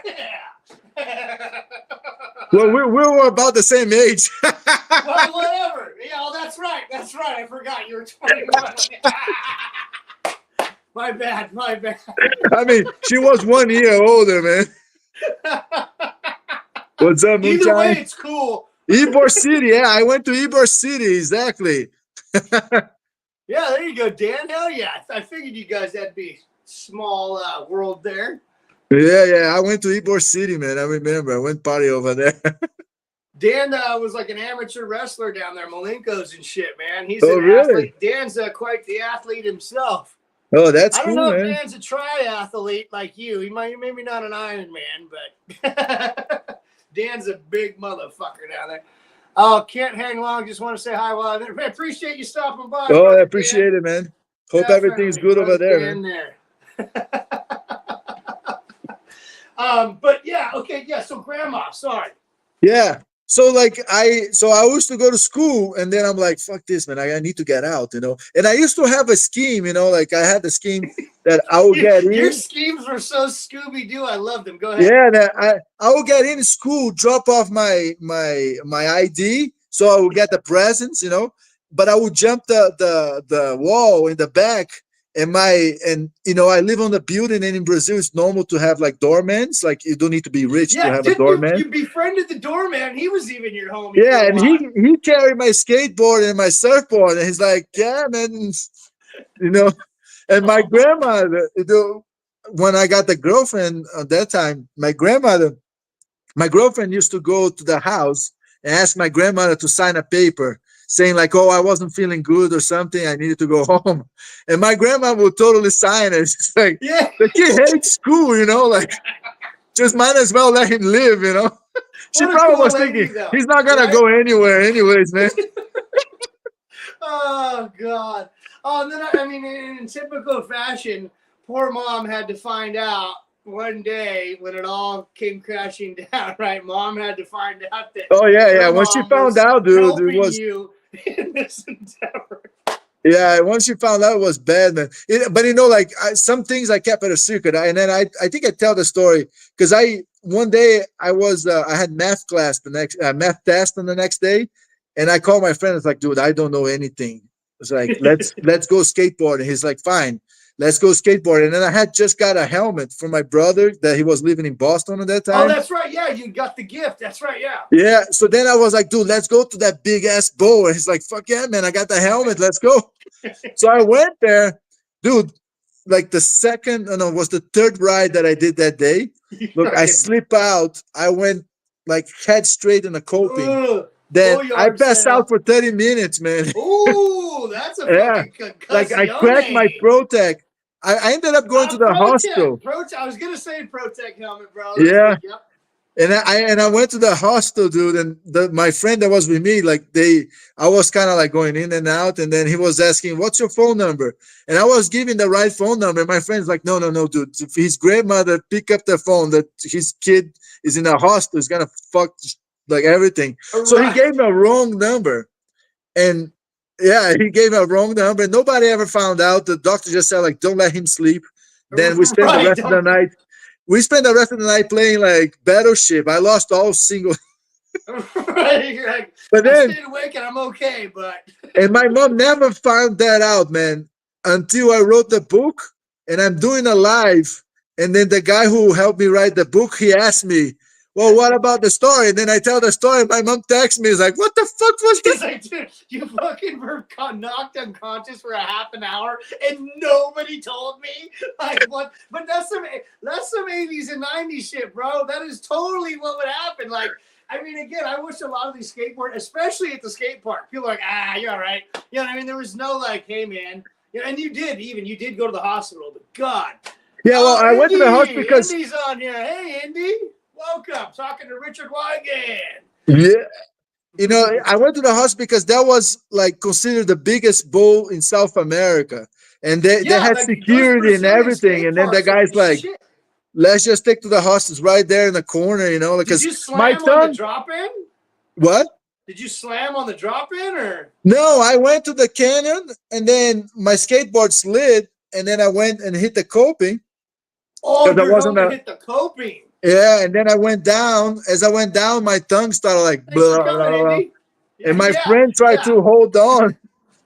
Indy says hello, Richard. Hey, what's up, Indy? She's cool, man. I know her from the Rick Renstrom channel there. All right, there's a bunch of channels. I have to check it out afterwards, man. Yeah, you know me, dude. I'm all over. Yeah, man. I it's subscribe cool. to like 1,000 channels, but Indy's cool. She's awesome. Dude, I must say I love the work that you do, man. I really do. Right back at you, man. I love Spooky Fan. We're gonna get into all that. We've got a little bit more time here. Yeah, yeah. Rick Renstrom does rock. I haven't been able to go check out his lives lately, Indy. I'm fully into softball and baseball season, Indy. So I've been double headers every weekend for my daughter, and at least one game for my son every weekend. And we're all over. If we're not local, we're out of town. So it's fun though. I love coaching. Yeah, Rick rocks, Indy. But yeah, Indy, while you're here, this is Richard Wygand. He is an author, wrote this cool book, PUNKASTE, the story of a rock band against depression. And he's also a triathlete, and now you coach IRONMAN, right? Yeah. So that's cool that you're able, like you talk about that in the book too. A lot of the times, even when you met your wife, you guys were able to kind of parlay your triathlon or triathlete status into coaching, right? Yeah. Um, I used to have a huge business on coaching. I don't have it anymore. I still coach a few people, but I used to have a like big time. I Googled it when I first started to meet you there. You had a Yeah. whole, what was the name of that? I can't. RW training was Richard Wygand training. Right. Okay. I kind of developed my own method, and I kind of know I made it. I think over 250 people become an Ironman, and That's I coach Ironman it is no like joke. As we've said, it's 140.6 miles, people. yeah, It's not it's crazy, man. for the weekend. But I remember we were cool when we were kids and we got Casio watches and they were the Iron Man edition of the Oh yeah, Casio. yeah, Remember those? You're like, yeah, yeah. the Iron Man watch, yeah. But we had no idea that like you exist. You know, there's real humans that do this to themselves. Like I've gotten a little out of shape, especially since the foot problems and all that. But I've been able to get into shape always back. Yeah. But what you've done is. Dude, I heard that it's like 0.6 of the population in the world that does that kind of stuff. Yeah, I mean you're a He's like microcosm in the microcosm. I mean, again, the for those of stupidity. you who just showed up, let's say it again, Richard. It's a 2.4 mile swim. Did I get that right? Yeah, you got it right. Okay, an 112-mile Like bicycle ride, and a 24 point 26, 26.2, 26.4 2, mile 2. marathon running. This man did all of that 18 fucking times. Won it once, and you also won the half, right? You won a half Ironman. Yeah, I won a half, and and you weren't even super pumped about it. You like put the fucking trophy in the front seat, and you were pumped, and then you were like, "Fuck, trophy, dick," right? And the trophy was talking shit to you in the front seat. I feel like. Well, you know how my entire. Oh, right on, Indy. Yeah, check them out. Punk. Shout out your channel and where they can get your book real quick, Richard. Before. Well, I have two channels, but the main one I'm doing now is my music. It's called PUNKASTE TV, what MTV used to be. Yeah, and it's awesome. But I have another one still too. Get the book there, right? What? Where can you get the book there? Yeah, you can get there, and you can also get. It's on Amazon, so like on my website, punkaste.com, you can go shopping, and on shop you have the link for Amazon. It's a great book. I highly recommend it. I mean, believe me or not, we're gonna take my word for whatever the fuck you want. But I'm not a big book reader. I read this one twice. Okay. Not even glad to hear that, man. Okay, even my daughter was like, "Whoa, Dad!" I'm like, "I know, right?" And you know the reason why the cover in the back cover is like this. Well, one is because of where I lived and the trauma, and me, mooning over there. One because I was the king of mooning in high school. Once I found out that was the most offensive thing I could do, I was like, "This is it, man. That's gonna be my trademark. I'll moon everybody." You were mooning the teachers, the nuns, the priests, everybody. I used to pass by when I was skipping class. I was pass by the front of the school on a skateboard and scream. And when somebody look at it, I will moon them. You were like the original Bart Simpson, bro.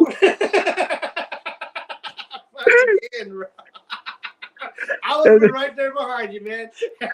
So then and also because my first album was AC/DC Fly on the Wall. And on that album, when you picked it up, man, you see the B on the front. And when you turn, there's the butt of the B on the other side. And when I saw that, I was laughing my ass off at 6 years old. I was like, "This is it, man. That's the album I need." It's speaking to me. I don't know why. Yeah. I love it.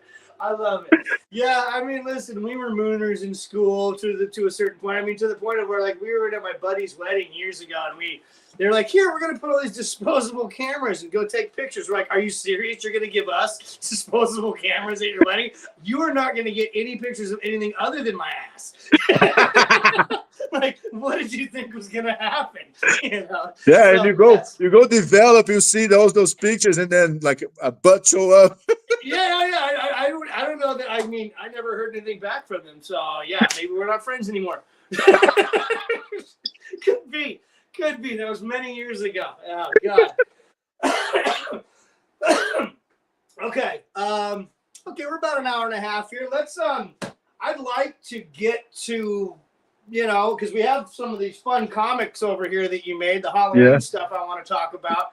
Well, you wanted me to finish the whole Iron Man thing, Let's and then start, we go over if I that. can start real, not totally, but yes, I want you to talk about, you know, you had the trauma, and then you won the half Ironman, and then you met your beautiful wife, Carol. Yeah. And yeah, let's go from there, right? Yeah, let's go from there. Yeah. So you know, I quit All right, school, on, and Indy, then thank you, Indy sub to you. oh, thank you. And then so I quit school, and then I was like, I need to do something, you know, like, and you know, my brother back in the days, he gave me a magazine that was talking about the Iron Man in Hawaii, and then I was like, that got stuck in my head. And when I was dealing with my my anger with myself because of the trauma that I didn't know why, I started running and biking and swimming, and that shit was doing good to my head, you know, like I was kind of like be able to think and process to stuff. And then, you know, my parents offer therapy, so I went to therapy, and then I kind of started putting both of them together, you know, like, and I was like, okay, I can kind of understand myself with this shit, and that was my first reason to do it. And then I did my first Ironman. And then I was like, I'll be happy to finish and not die. That was literally my goal. I was like, if I come back alive home, I'm okay with it. Seriously, if you survive it, no shit. Exactly, it's an accomplishment to cross the fucking finish line. Yeah. So I finished, and then once I finished, I was like, okay, this is kind of good for me. If I can I make it a professional, so it kind of like it helps with my soul searching or whatever. Yeah. And that was it. And then I kind of got caught in the middle thinking that winning was going to change the way I felt about myself. Right. And that's when you have that that half Ironman race that I went and I won. And I remember sitting in the car with the trophy next to me, you know, of like, what the fuck, man? It didn't change the way I felt. I looked at the sky of like, you fucking asshole, man. It's like, I won. Like, whatever. But it didn't fulfill. What else more I need, you know? Yeah. Yeah. You know, and that's when I was like, okay. That so well in the book too, by the way. Go ahead, but yeah. Yeah, thanks. And that's when I was like, okay, winning is not the thing. It's not the thing that's gonna change the way I feel about myself, you know? Right. And so then I was like, okay, this is working. I got a business out of it. I'm paying the bills, you know, like might as well continue and see what comes along. And then I kept doing that with therapy at the same time. Then I was by then I was already married. Like after my first Ironman, I got married. I met Carol, and then we started dating, and her entire family is triathletes. So I kind of like fit in, and I learned quite a bit. But you know, I was searching for myself, so that's why I tried a lot of things. Of like, okay, let's see if the diet changed how I feel inside. You know, let's see if you changed that a few times. Right? I changed that a few times. I changed coaches a few times. You know, dude, if you think about it, I went to I did pretty much every single diet out there that you can ever imagine. Vegetarian, you know, vegan. I did just fruits for almost 3 years. All I ate was freaking fruits, man. Yeah. Is that when you were at 160 or? Yeah. I was gonna say to me that because you're not getting any. I lost a lot of muscle, but that helped a little bit with my performance because I got lighter, but I lost a little bit of the strength. So like you said, like I was a big guy, so doing that diet actually helped change my genetic a little bit. I became a little thinner, like a triathlete's supposed to be. I mean, you can even see the ribs there. Yeah. Yeah. But it wasn't good for my health because it's not like what I'm built for it. Does not want that. No. And I mean, a vegan diet's not good for anybody, to be honest. I mean, because you're the human. I mean, good for you if you're into that, people. But yeah, you know, to me, it's a balance of what works for you, and not everything works for everybody. You know Exactly. what I mean? Yeah. And obviously, I don't know much about that. You know a lot more about that. Yeah. I mean, I don't know. Like one thing I do know is like we need to eat meat. That's one thing. I am a meat eater, yes. Yeah. But there's good choices. You know what I mean? Don't get cheap if you can get a nice steak or chicken. Yeah. Get Pay something up like a little, people. You know what not I mean? deep fried. Yeah, don't fry it if you can help it. You know, and if you do, there's certain ways you can even do that. Air fry, people, if you can. I've gotten good at the air fryer these days. But don't get me wrong, I love the good greasy chicken wing every now and again. You know what I'm saying? No, every now and then it's good, man. Oh, I think your brother's on here. Oh yeah, my brother's there. Hey, Edward, thank you for coming on. Yeah, man. Yeah, shout out Edward. Hey, your preface to this book. I read your preface is good, man. Or preface? How do you say that? Preface? I don't know. Preface, yeah, I think it's preface. Yeah. Dude. That was excellent, man. Yeah, your brother Edward Wygand's on here. Your brother's amazing, Edward. I love this guy. Appreciate that, man. You should be the most entertaining man in the world. Yeah, welcome, Edward.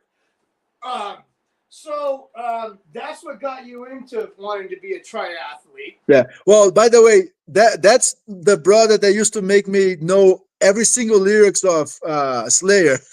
Hey, you're a good brother, Edward. If Paul Kreutz is still here, he loved, Slayer rules. I remember he coming to me like from Postman. It's like, do you want to die? I'm like, no. No, I don't. That's scary. Yeah, but then next thing you know, 10 years later, you're training to it. You're like, yeah. You know what I mean? It's like, fuck yeah, man. Edward, you were a good big brother. Deadite. Yeah, Deadite's here. Right on, Deadite. Yeah, Edward, that's a good influence. Now, I'm curious, okay, to both of you guys, we have Edward and you on here. Do you like Kerry King's new album? Ooh, I like it, man. I'm not gonna lie. I like it too. I people talk shit about it, but you know, like it's not Slayer, it's the guy, and you know, Paul's like back. We're talking Slayer, Paul. Dude, Raining Blood. My brother used to put Angel of Death, man. I mean, it wasn't on repeat because it was only a cassette, but we'll go play. And I remember we used to play the Gremlins. You know, like when it goes to Soul Back. We used to play with that, but dude, that shit was on repeat going into school. Fuck yeah. See, brother Paul, you got Richard here and his brother are huge Slayer fans and Kerry King fans, just like you and me, bro. Slayer saves, man. Right Slayer on, Deadite's saves. here too. Best song ever. That's right. That's right. Oh, that's cool. Your brother showed up, man. Yeah, man. That is so awesome, dude. Yeah. That's very cool.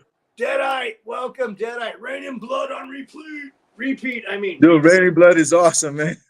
I still love Slayer. There's certain dude, like I never. This is a true story. Like I don't know when. I remember who opened. It was Suicidal Tenants and Slayer, but I couldn't go because my brother was like, "I'm going. I'm not taking you. You're too little," which is fine. But since then, I never had a chance to watch Slayer until I moved to Colorado, and then I moved to Colorado in 2018. That was that August. They played the final tour here, man. And dude, you got to see him on the final tour? Went them like I cried, man, watching them. I was like, fuck yeah. Like and Slayer live, man. I gotta tell you, it's even better than Iron Maiden live. Because I bet. That shit is so fucking raw, man, and so like dude, I don't know. I was 38 years old crying, like watching Slayer, play. Well, if I saw them now, even on this newest tour, I think I would be the same. Now, I know a lot of people clowned on Tom Araya and stuff and all this stuff on the new tour. I don't give a fuck, like they said, the guy had neck surgery. Let's let it go. And I again, if they come to the Bay Area, well, I know Kerry King's coming out here, so I'm at least going to go see Kerry King's new shit. If Slayer comes out here, I'm definitely going to see him. And I'll probably cry. Yeah, man. Because I've never seen them live either. You never seen him live?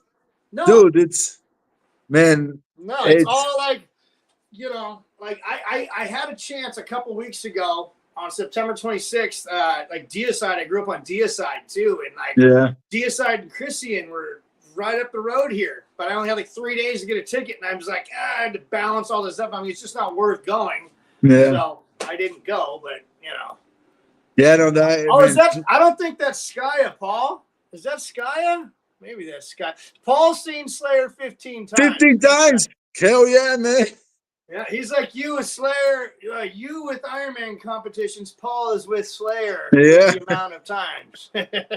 Dude, Slayer is like, I don't know, man. Live, it's like, that shit is too good. Paul says I'm fucking old.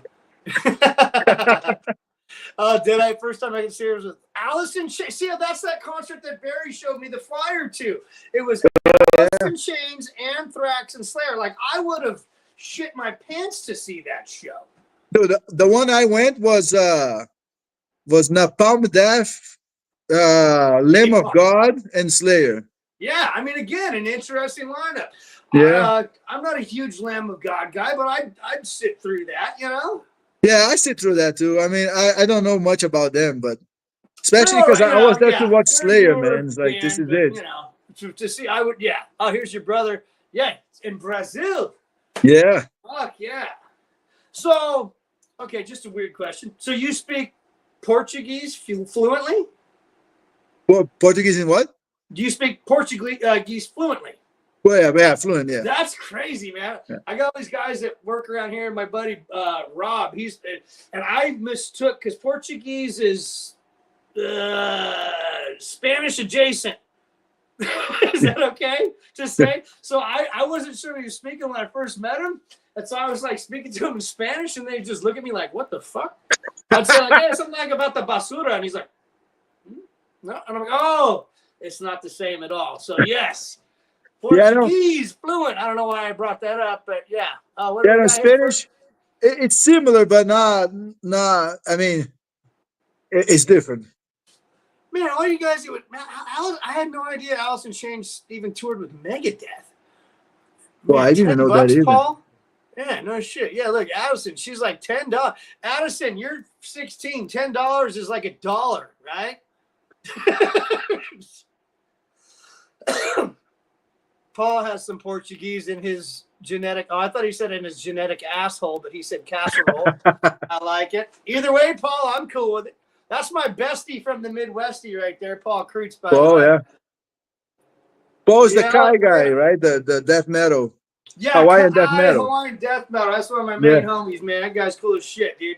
Yeah, I got the CD, man. Richard, we'll get all of us on here. We'll just do a wild fucking 10-person chat where you can come on, man. Seriously. And we'll all just have a hang, you know, which is, I love doing that shit on here. But, oh, yeah, he saw them in Seattle, he says there. But, okay.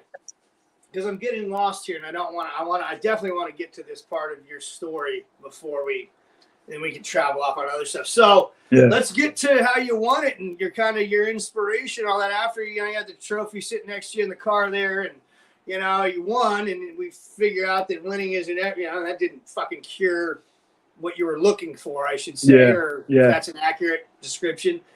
But then, you married, or were you with Carol? Yeah, you were with Carol. Yeah, I was already with her. No kids yet. Yeah, when I met her, dude, I was just, I don't know, I had a dream, and that was it. Like I was still kind of chubby, and so I was really getting into. Well, you knew she loved you for who you really were then. Yeah, no, and I was like a year without smoking. You know what I mean? Like, so I met her that's right. You were a in the beginning. Smoker. Let's mention that. I'm a former smoker. It's okay if you still smoke. That's fine. No hypocrites here. But yeah. Oh, Jay, your other brother's here. James is here. Oh my God, man! Everybody's James. here. The WYGAND trifecta going on here. Right on. We got James, Edward, and Richard. How cool! Are those guys in Florida? No, say where they're at. My brother. James is in Texas and Edward's in Brazil. Oh, okay. Oh, wow. So, man, Brazil. I don't know what the time fucking exchange is there, but dang. So, all right, we got a bunch of buddies in Texas around here too. So, fine. Thank you. Welcome, James. Yeah. Welcome, Richard. Hey, thanks for wailing on him and making him such a cool guy. Dude, you know that? Do you know that I raced an Ironman with all of them, right? With my The whole in Florida, right? yeah, in Florida, Panama City, I read that in 2010. the book, Panama City. Hell yeah! Yeah. Your whole family is a bunch of badasses. Can we say that?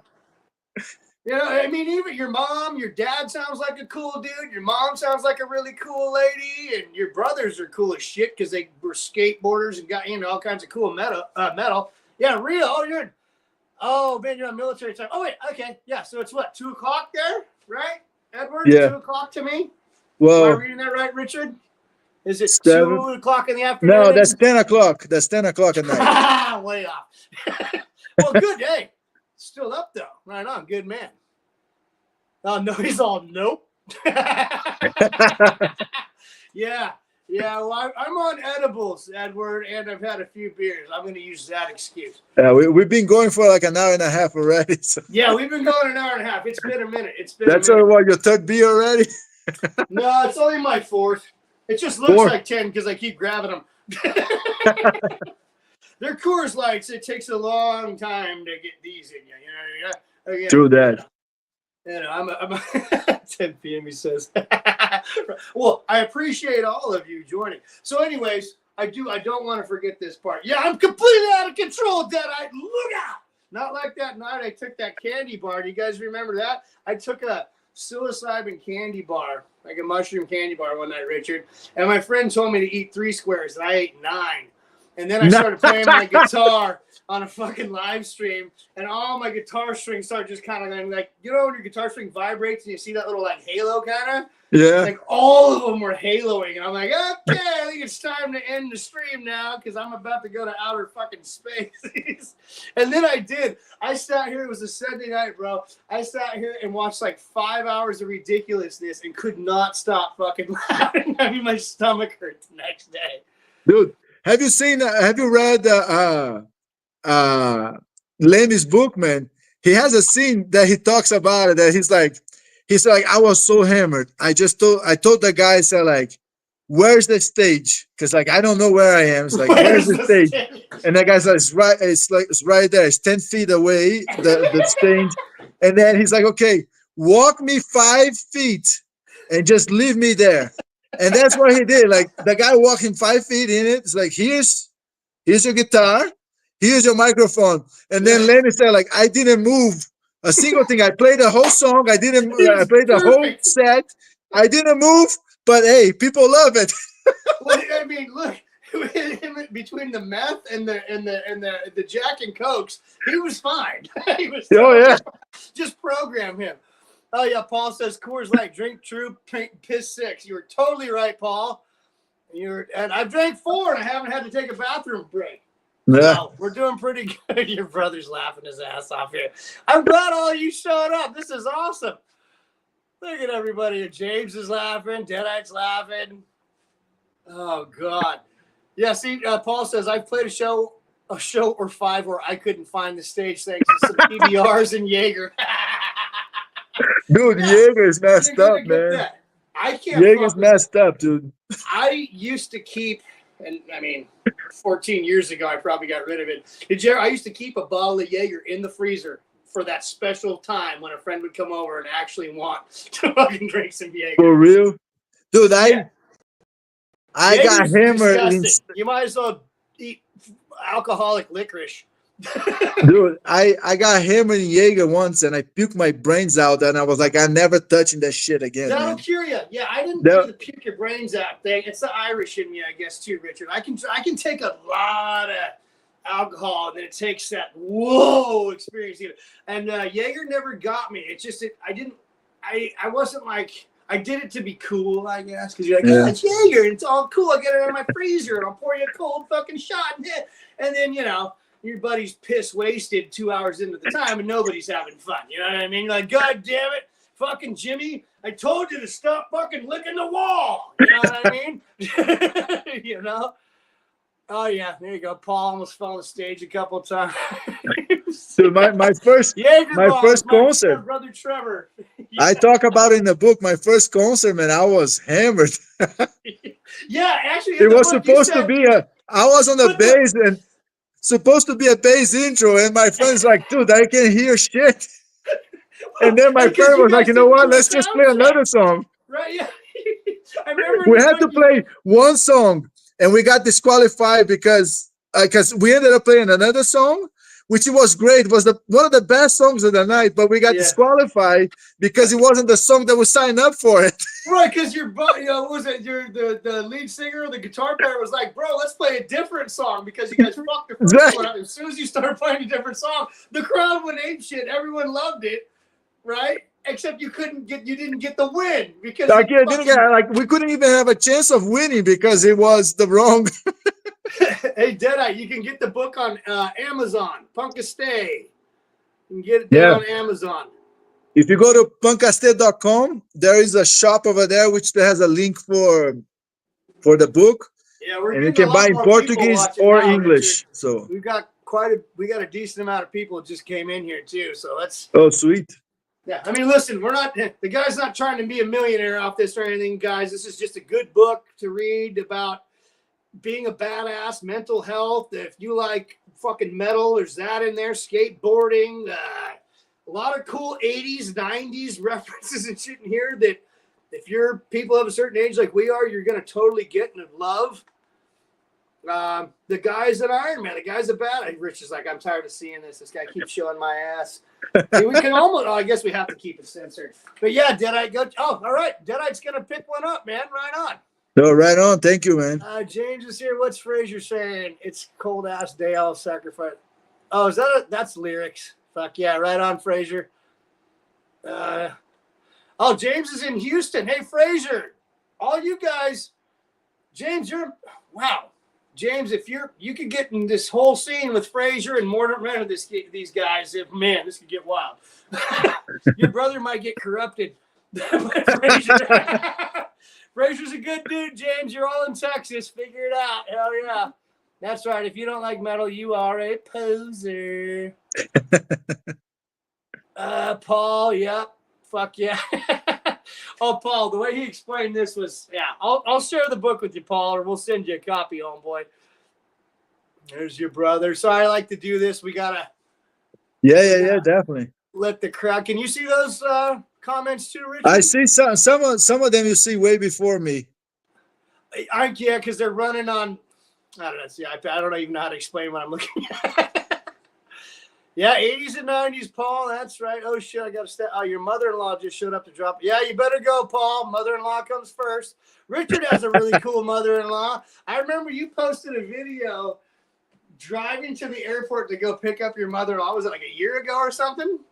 Yeah. And you were like, dude, and it was, I don't know. Your shit is funny as fuck. Even you don't do as many of the funny ones as you used to, but man, god damn. Dude, yeah. I mean, I did that video was about my vacation, because I stayed with the kids, pretty much full time, and then my mother-in-law was coming. Dad. My mother-in-law was coming, and she's like more traditional Brazilian lady, so when it comes to organizing the house, dude, it's like. You know Monica from Friends? Like when you put something out of place and then you go get it, she already got it. Like my mother-in-law is like that, dude. And since I cleaned the house and shit, I'm like, by the time I even think about doing something, she already did. So like, I'm on vacation, man. That's right, bro. I mean, your whole the trip there, I was like, this guy's pumped, man. Look, my mother-in-law is the same way. My mother-in-law is the sweetest, coolest Mexican lady you'll ever meet, man. She brings us food. When the kids were little, we could go over and she'd be like, hey, just give me the clothes. And she would bring back their clothes perfectly folded in these little. I didn't even want to touch the shit. I'm like, oh my god, exactly, man. I'm like. Man, like I'm just like get it out of the fucking dryer, throw it in the fucking drawer, you're good to go. You know what I mean? But no, yeah, like you look at it, you're like, dude, the house was never like this before. You're like, I need my mom now. She's in Brazil, right? Does she go? Yeah. So I don't know. Quick question: your mom and your mother-in-law still in Brazil and all that. And Yeah, obviously both your of one them. brother's still there. Yeah, my brother too. Oh yeah, Fraser. Okay, Fraser, James and Edward are definitely metalheads. They trained this awesome dude how to be metal. That's what saved my life, man. That's what I got the attitude from. Seriously, like you talk about in the book, and like to me, I wouldn't say your brothers abused you. They were just being brothers because They were being brothers. I mean, we were kids. Yeah. The abuse came from the top, you know. Yeah, but that, and they made, to me, they helped mold you into being a cool kid. You know what I mean? And yeah, like, and as much trouble as that was, like, I mean, listen, man, I had that same attitude in every school I went to, and I never went to any Catholic school or any of that. I went to regular school, and I was still like, fuck you. You know what I mean? Yeah. So that's good. Yeah, Edward, right on, dude. Hell yeah, that's so cool your brothers are here. I did not expect it. I remember you said the guy from Spain might come on, but I did not expect your brothers to show up. Yeah, I don't know. I sent it to my brothers and I sent it to my friend too. Because I was talking about the Wendy's stuff. And then because he used to work with me at Wendy's. that Wendy's story, I know we already talked about it, but holy shit. Again, mad respect to the fucking people in the fast food industry. Oh yeah, man. I mean, it's crazy work, dude. Yeah, it's busy. It never stops, and you get nobody, and it's thankless. You know what I mean? It's thankless. Nobody's fucking. It's nonstop, man. Like I know I broke the record. I don't know if I still have the record, but I broke the record on the drive-through. It was freaking 89 seconds, man. Lunchtime. That's from 12 awesome. to 2, average time 90 seconds. It's crazy, man. That's got to be some kind of record. Okay, now wait a minute. I'm starting to have too much fun. I want to get back to you winning and why. So, you had already gone back to Brazil, married Carol, right? Well, since let me just put this, like, since the idea of suicide in my head came off with an Iron Maiden song. You know, for a while I was thinking like, what I gonna do? I tried college and all of that. So before I got into Ironman, I heard that song "Wildest Dream" from Iron Maiden from the Dance of Death album, and I was biking to work, and then that song says like, "Follow the dreams of your heart" and stuff like that. And I always had that dream of being an athlete, and then I was like, well, might as well follow a dream. You know, like I don't know what to do. I fucking hate school. I fucking hate everything in my life. Let's just fucking follow a dream. And that's when I started training for it.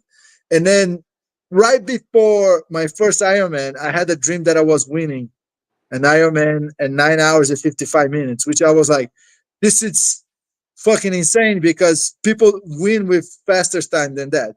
So I'm like, maybe the dream is just saying that I'm going to do good on my first Ironman, or maybe I have some special talent, you know, I'm gonna be, you know, many things came out of my head at that time, and then I was like, let's just do. So I did my first Ironman, and I fucking suck, you know, like I puked 13 times in fucking 14 hours, man. And so 14 hours is what it took. And you're saying a good time is like 9 area. Well, 9 is a fast time, and then that's average really time is between 10 and 12. Okay, like, so that's a good distance time. Your guts out. You're like, holy shit, what did I get myself into? Yeah, I ended up with like 13 hours and 51 minutes, puking my brains out, like with so much pain. But I crossed the finish line. Like I said, it's like that actually changes something in me that I've like, you know what? Let me chase that dream, see what the fuck is gonna happen, you know. And then I was going to therapy and stuff like that, and by my last Ironman, I was like, okay, I decided to have a child, become a dad, you know, like, and that was a big part of something that it was that fulfilled me. You know what I mean? Like winning didn't fulfill me, but the thought of becoming a dad started to change how I felt about me inside, right? Can I interrupt real quick? Yeah, go ahead. I just reading that part where you and Carol were sitting down and you were doing well and you were like having a breakdown, and you explained to her about I want to have a kid, right? Yeah, Like, yeah. like, that's amazing. Like as a dude, to be like, I want to do this thing. That's just fucking good for you, dude. I just wanted to bring that up. Thank you, man. Appreciate it. Because like I know I'll go out with my dog at nighttime, and I'll be Thank you, walking, Indy. and I will look at those inside of the apartments, and I will see the families eating and stuff like that, and I was like, yeah, I think I want that, because like my house was chaotic, like you read in the Yeah, my first 15 years of my life, it was fucking hell, like you had stability, psychologically but it speaking. wasn't the stability that other people think. You were on your own a lot. Yeah, In a was way. it was like emotionally was like fucked up. Like I was alone in times that a kid shouldn't be alone. You know what I mean? Like Your brother. I showed Richard how to turn the cross upside down on a Catholic school. Right That's on, true. James. And thank you, Indy. I appreciate that. So then I was like, it, it was fucked up. So when I saw that, I was like, well, they seem to be at peace, like, and then something about fatherhood was kind of calling me. And then I was like, they seem to be at peace. It's like maybe, so that's when I started thinking, and like putting on the table. Then I had that conversation with Carol, and then we finally decided to do it. Then I actually promised her. She's like, okay, since we're gonna have a baby, promise me you're gonna deal with your shit. I was like, Yes. okay, I'm gonna deal with my shit. I promise. So I was going to therapy, and that's when I decided Good woman. What? A good woman you have there. Yeah. So I was like, I gonna solve my shit, and then going to therapy, and then I went to do my first Ironman, my last Ironman. Sorry, dude. I went there, and like I was already pregnant. We were already pregnant. I took the The ultrasound, the right? ultrasound with me Yeah. because I quit the Ironman in Cozumel because I was racing, was hot, was windy, and people were cheating like because Oh, the the drafting Ironman, thing. The fucking drafting shit. yeah, an Ironman you're not allowed to Totally draft, illegal. Fuckers do it So all the time. yeah, so then I'm like biking, and I seen all these people passing drafting. Then I lost one water bottle, and then I was like, "Fuck this shit, man! Like I don't need to Your deal water with bottle this broke, so you bullshit." were becoming like dehydrated while these other. Yeah. Go ahead. Yeah, Yes. and then I was like, "Fuck this shit, man! I just gonna hang out in Cozumel and fucking enjoy my life." Right. That's when I quit that race. But then I was like, "Dude, I can," because I was already dealing, like I was getting close to getting to the root cause of my shit, And then I was like, I can't leave an Ironman like that. I'm about to have a kid, and I know the next 3 years I'm probably not gonna do an Ironman. I just gonna stick with half. And that's when I signed up for the last one. And then, dude, it was that was fucking crazy because I crossed I the love finish this story. line, Yeah. and that dream, the 9:55, was to the dot coming into realization. And the crazy part, it was in front of the biggest Catholic church in Florida, in Naples, Florida. Like, it was literally in front of the door, dude. I literally made my dream come true in front of my fucking abuser. Of like, fuck you, people. Roots, bloody roots. Fuck you, man. I was like, fuck you. I made it, you piece of shit. Oh, that is. I don't know if that's irony or not, but I don't know, man. But it is.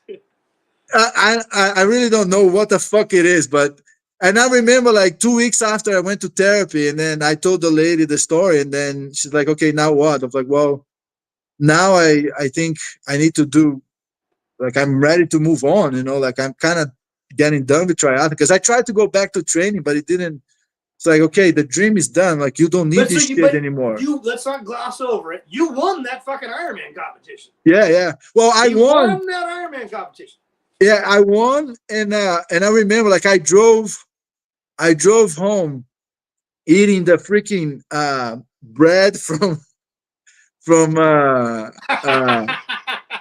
the bread from Outback. I'm eating like it was. I left it in the car. It was like freaking cold from the night before because I didn't eat the bread. I ate sweet potatoes and steak, which I normally do before the race. So I'm eating the bread, listening to Speed of Light, Iron Maiden, and then I'm looking to the skies like, what the fuck just happened with me? You know what I mean? Like, what the fuck was that, man? And it was freaky. And then, but after that, I was like, okay, you know, like I'm kind of done with triathlon. And then on that, the next therapy section, my therapist like, why don't you do something that scares you? Like, if you want an Ironman, like what else? Like, go jump off the plane. I was like, dude, I went hang gliding before. I don't want to jump off a plane. And she's like, do something that scares you. I was like, you know what scares me? And she said, what? I was like, play the guitar and play an Ironman. And she's like, no fucking way. I was like, yes. And then that's when I start telling, that's kind of like open up the window, you know, like to start talking about this shit. Hell And then yeah. I start talking to the therapist, and she's like, well, there you go. Get a fucking guitar, man. And it's like, it's just a guitar. Right. You know? No, well, And that's when my wife got me this one. She got me this one. is that a Gretsch? No, it's an Epiphone. Oh, it's an Epiphone. Nice. Yeah. She got me this one. Thank you, Carol. Yeah, about a month before Luke was born was our wedding anniversary. And dude, 2 weeks before Luke was born, guess what song I played in the guitar? Full like the full I already thing. know, but you're gonna have to tell people. Orgasmatron, man, my Motorhead. Like fucking Lemmy, man. Classic. Fuck yeah, bro. Hey, I love Motorhead. Fucking Lemmy is God, motherfuckers. Hell yeah. Exactly. Oh man.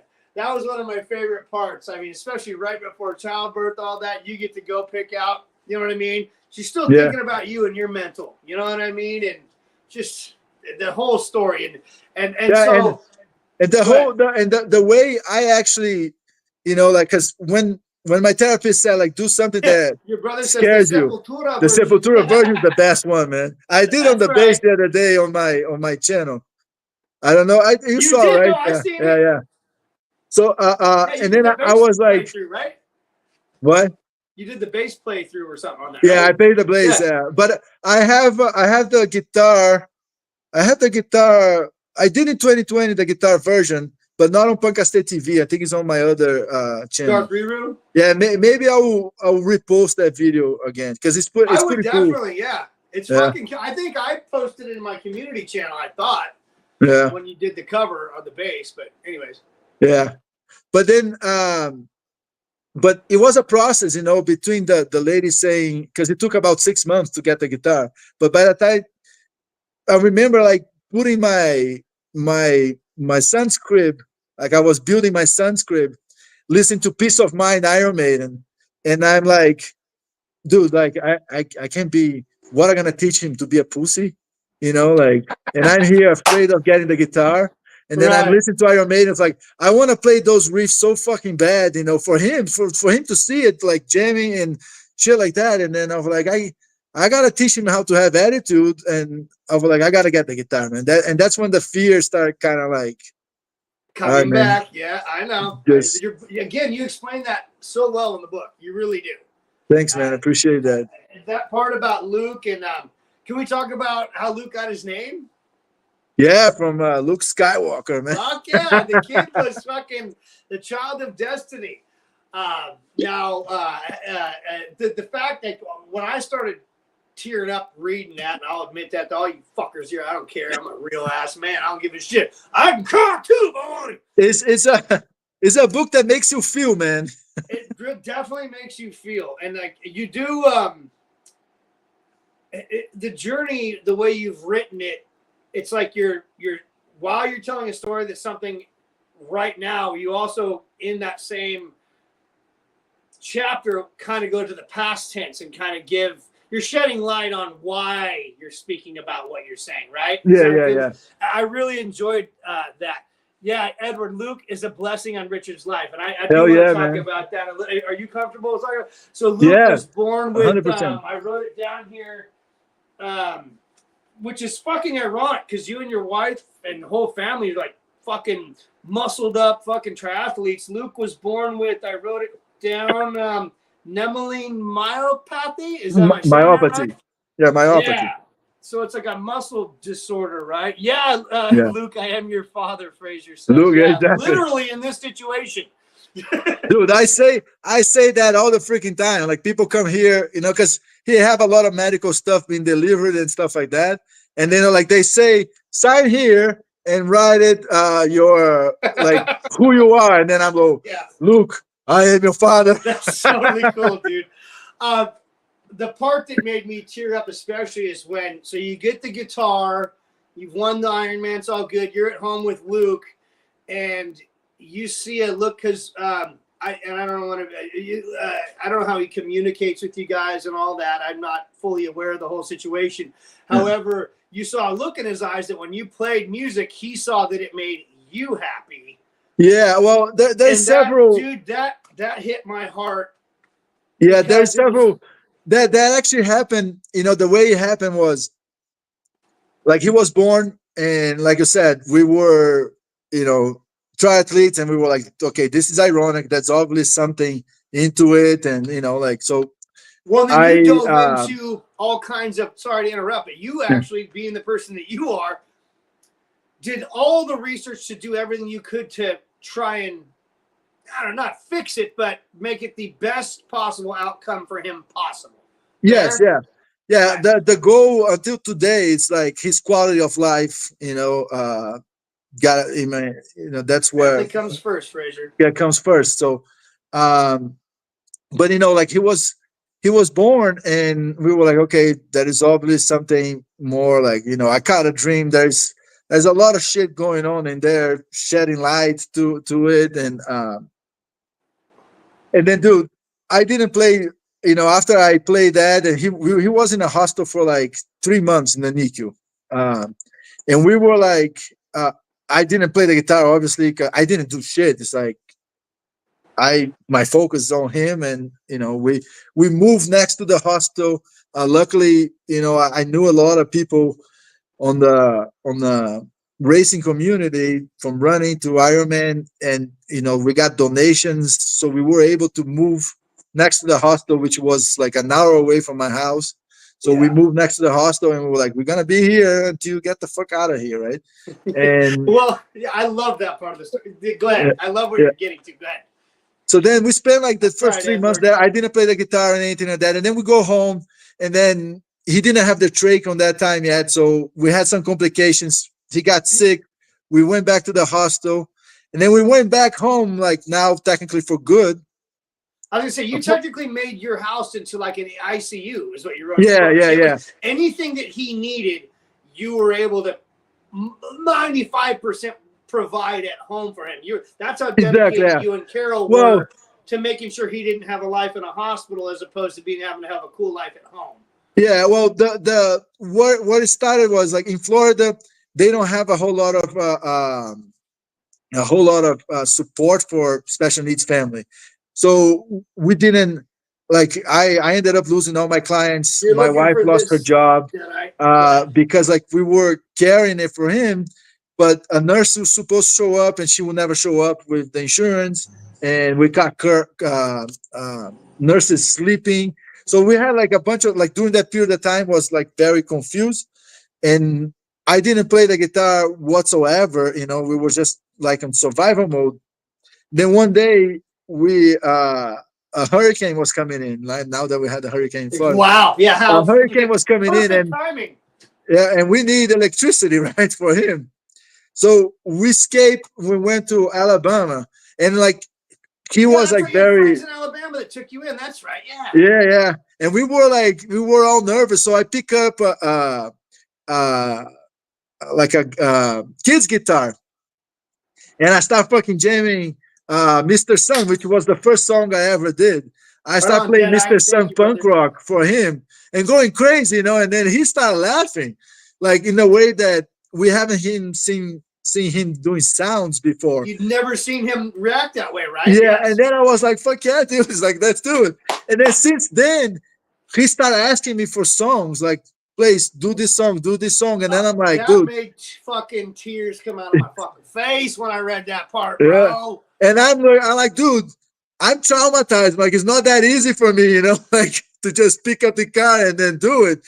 And he kept like bugging me until one day I finally, that Mr. Sun that was there with the child guitar became a real thing, you know. Dude, I mean, you are such a. Sorry, I have fucking sirens. Let me just close the window real quick. It's warm here. I'm gonna open that bucket. We gotta let the sirens go by. But dude, that is above and beyond. This is why, again, Deadite just bought the book. Right on, Deadite. Fuck yeah. Glad you're able to find that. You will enjoy it. You are gonna find it. Richard is a special kind of. I'm glad to know you. It's an honor to fucking. Oh man, come on! Because like, don't make me cry, dude. No, but I mean, listen, I can relate to you in so many ways. Like, we had different childhood trauma, but trauma nonetheless. And yeah, trauma is trauma, man. Pain is pain. Music and all that, it got me out in a better place from shit that fucked up my head. Now, I've done therapy on and off, maybe not as much as you. I'm actually due to be going back to therapy soon, just because I have a little anger issue.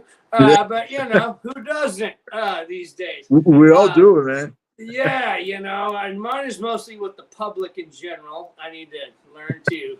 I'm not trying to tell anyone else how to live their lives at all, but Jesus fucking Christ, people are idiots. But you, sir, are not. You are a very special human, and the things that you've gone through to become who you are now, the good dad you are now, everything you and Carol do for Luke, and then you have two daughters, right? I have another daughter. Yeah, or you have Luke and a daughter, right? Yeah. Okay, and I mean, just like the spooky thing. Let's get into it real quick. So, doing that, you're such a good dad.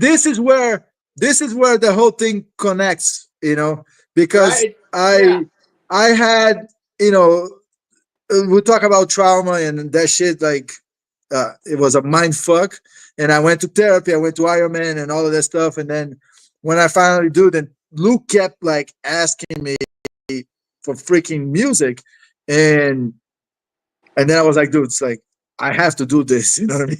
Like, I have to do, like, how can I teach someone to be courageous if I'm not? You know what I mean? Exactly. Like, that's such a yes. You know what I mean? It's like I can't. So I was working on it, and then leading by example. Yeah, and then, you know, one day Luke was like, I got the skateboard, and then Luke was like, he was looking to me like, dude, just fucking go skateboard. And I tell you this on the book. Yes. And then I'm like, I got out of therapy because I remember the day was my therapist. I was talking to her and I had a breakthrough. My therapist was like, so how that make you feel? And then I didn't even think of it. Like, it made me feel worthless. And then she looked at me, she's like, there you go. And then I started crying, man. It's like, I started crying like a fucking bitch, you know, like I cried so much that day. And then I left therapy. And then my wife said, like, why don't you go skateboarding? And then I was feeling like completely worthless, like completely, you know. And then I'm skateboarding, and then my phone rings. It's fucking Luke on the iPad. Yeah. Calling me. And then I start crying even more because it's like, dude, my son cares about me. It's like, fuck, you know.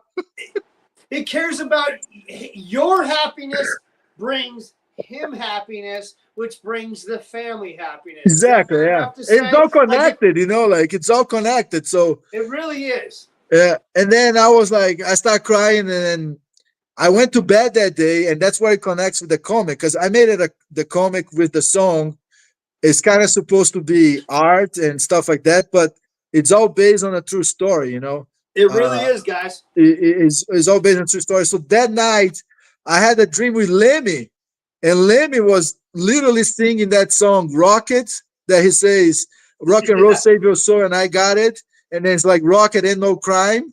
And then I was like, dude, this is it. It's not a fucking crime. Just go ahead and do it. Just go do it. Just go do it. And then, you know, I signed up for School of Rock, and I was like, I need to learn this. And then that's when I started learning. And then we got pregnant with Amber. And that's when I had like building her crib. I was like, I can't get a band. COVID is going on. I don't know how this shit's gonna end. Right. Let me learn the drums. So I saved some money, and then I got the electronic drums, and that's when I say like I became my own hero because I do the bass, the vocals, the guitar, the You drum, the like my brother recording, Paul and the Driscoll. Yeah, mixer. that's right. I do You are everything. the man. Roots, totally roots, bloody roots. Bloody Roots is Darth Reru motherfuckers for real. So then I made it a project. It's like, dude, you know, I do when because I'm Luke's full-time caregiver, so I do when he goes to school. So my goal is always to, at the end of each school year, is to have a comic and a CD, put it out. I absolutely fully support that. You even actually, Fraser has a question. How old is Luke? Luke is 8 years old. Luke is it? Okay, my son is 7, so we're right nice. there in the same. Yeah. Same there. So now you did send me 3 of these. I think you had. Yeah, well, those are prototypes, These and are I like was like, rough 'cause drafts, right?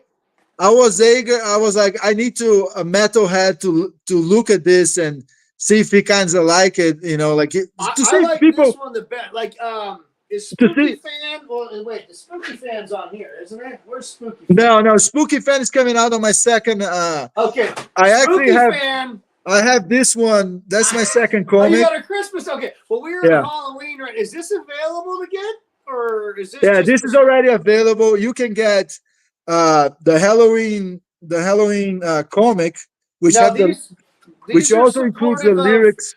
Richard and his children, right? This is you and your daughter and Luke. Exactly. Kind of collaborating, I guess, or whatever on. Well, I mean, like, here's a good page. It shows the father, if you can read that. What do we got? The son, the daughter, and the universe, right there. I was going to put Holy Spirit, but I thought I was going to be too sarcastic. Yeah, no, that'd be like I wouldn't be able to read it. No, I'm just kidding. But look at this. There's a bunch of like Richard's got his lyrics here, right? Yeah, you have the lyrics and you have the story. Your punk vibe is fucking awesome, dude. But like, yeah, like here's some songs that are like that the kids wrote, or like especially you got Somewhere on the Planet Earth. Kitty fan's son asked, "Hey, Dad, why don't you follow your destiny?" What destiny? Music. That is your destiny. It's written in the stars. All right, we'll do a little reading here real quick. What if I told you we can reverse the curse? The curse is the trauma. Really? How? Go skate and the answer will find you. Now, I am fully supporting that. Skateboarding and music and whatever makes you happy, people. Exactly. Do these things. Do the things that make you happy. Okay? You might have to work really fucking hard to do it, like this man right here, Richard. Okay? True that, man.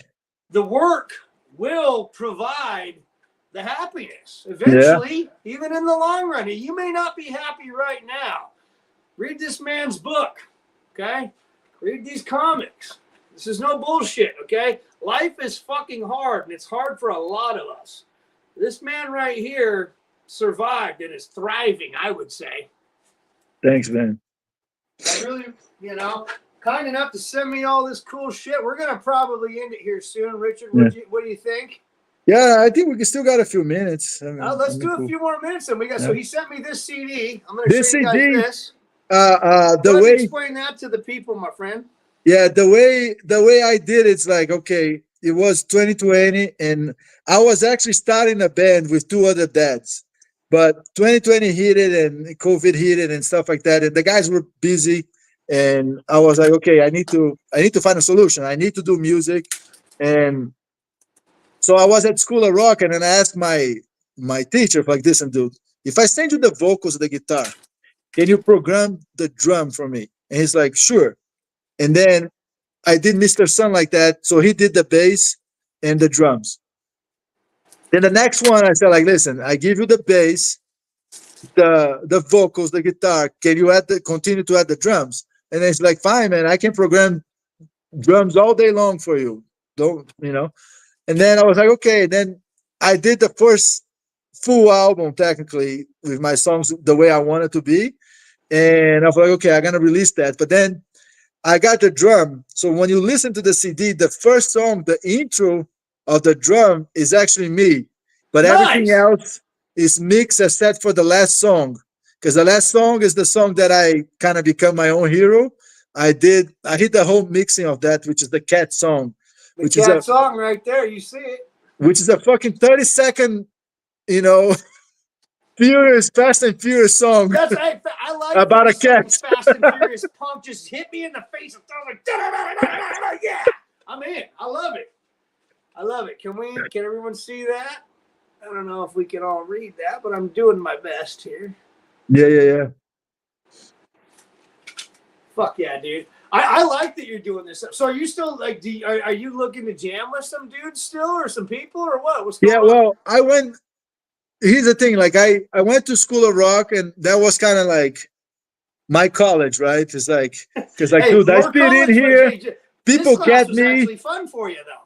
yeah, and people get me. Like I don't spread out in classes. I follow through. I do my homeworks. And like this is my shit, you know. And I'm like, I need to do something with it. I'm like, this is my thing. And so I once I learned and everything, I'm like, okay, I can stop. But at the same time, it's like, you know, if I don't do that, I don't have a whole lot of social. Like I don't know anybody, and I moved from Florida to Colorado, so like I don't have any friends here and anything like that. So I read, like, my friend texted me the other day. My friend, like, I met him at School of Rock, which is we still talk. So he texted me and said, like, yo, dude, they're doing Judas Priest and Iron Maiden. I was like, dude, I gotta go back to that. So I signed up for this season to jam with them, and we're gonna present Judas Priest, and I'm actually playing Run to the Hills, Never the Heroes, Breaking the Law, Electric Eye, and I'm back vocal on Prowler on Iron Maiden. Hey, talk more about the book for a second. Would you tell people where they can get both? I gotta go pee real quick. I've been doing good. Well, if you go to PUNKASTE, what was that? Go ahead, Richard. Sorry. All right. Turn off your microphone, dude.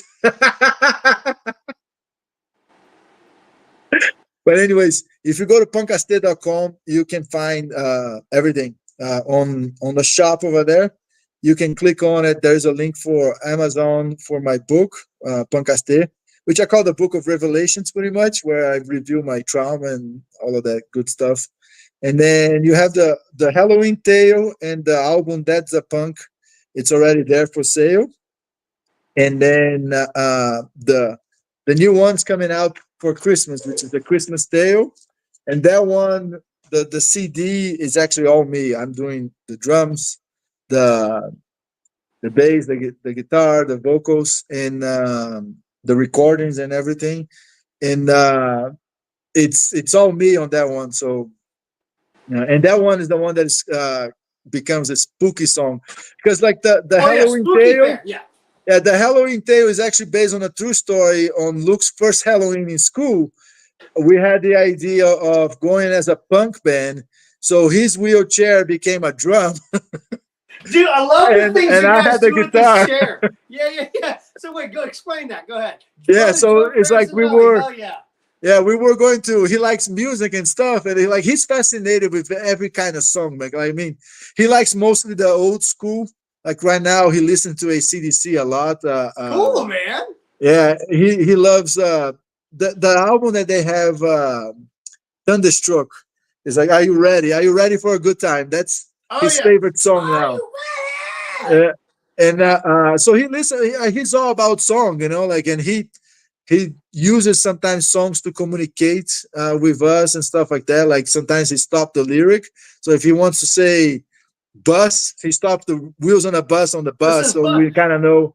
I mean, you know, not even being weird, but that's kind of cool. I mean, that's like Bumblebee and Transformers, bro. That's dope ass shit he's doing right there. Is that fair? Yeah. Being a dick? Like I love. Yeah, I'm not taking, but yeah, he's like, that is a cool way to communicate. It shows his brain. Everything's there, man. Everything's going. Yeah, exactly. And you guys are stimulating him with doing all this stuff, you know? Yeah, and he plays the piano. Like, that dude, he plays the piano, and like listening to the notes, like I see him playing with his teacher. The teacher play a note, and he plays the exactly note that she's Fuck playing. yeah, Luke. It's fucking crazy, man. One day we were doing a test on his piano, and I'm missing every single note, right? And he's just like, this one, dad, this one, dad. I'm like, dude, He's got what it the fuck, dialed. man? You're like, I need to follow you, son.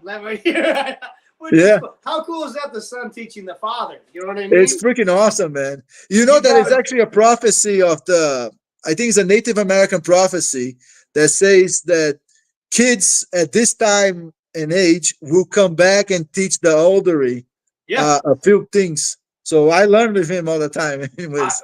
My daughter and son are the same way, dude. I have a 10-year-old daughter and a 7-year-old son, and I learn from observing them, and again, they teach me stuff. Again, exactly. Things, and maybe it's something I just haven't thought of. Don't discount what your kids are telling you, people, ever. Don't discount that. I want to shout out my friend Joe Franzanelli here. I know he's got to come. Hey, brother Joe.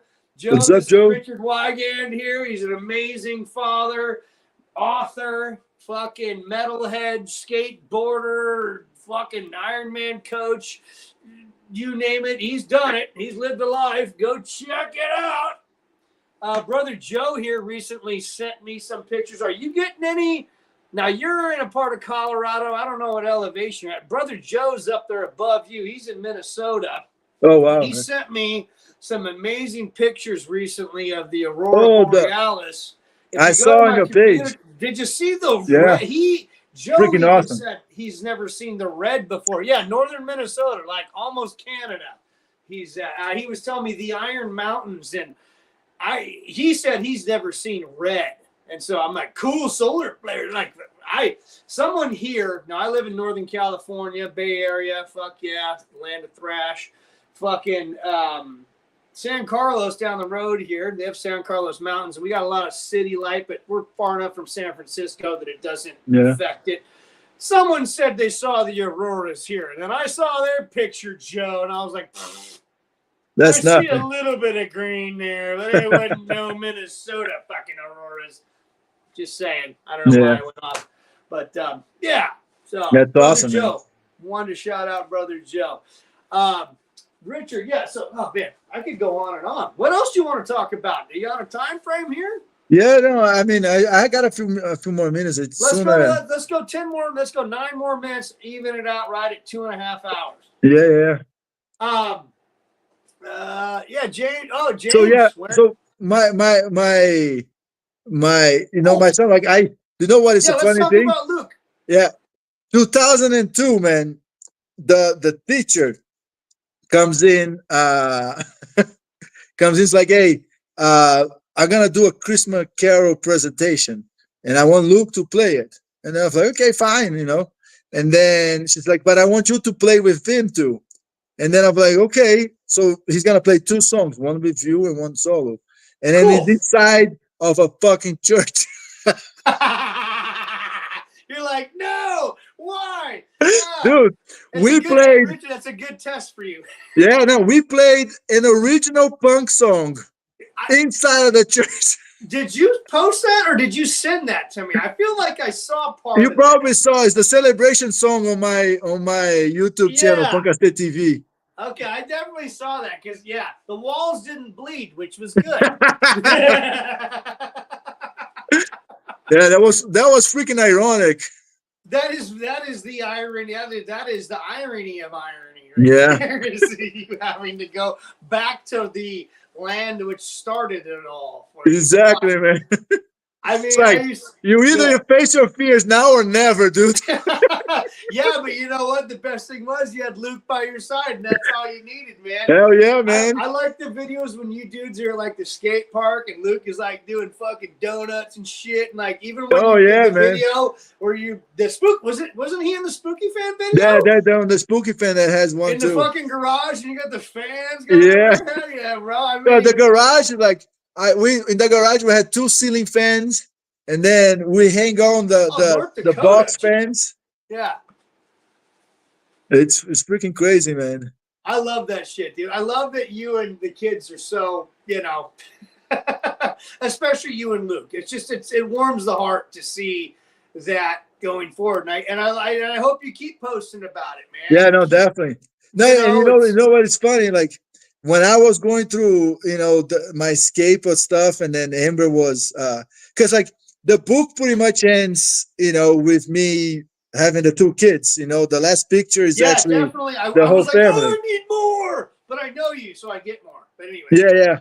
So then, like when I was still going, it's a process, coming out of trauma and all that shit is a process. And, like you kind of go through layers like freaking onions, like every time there's a layer that's crying and stuff like that.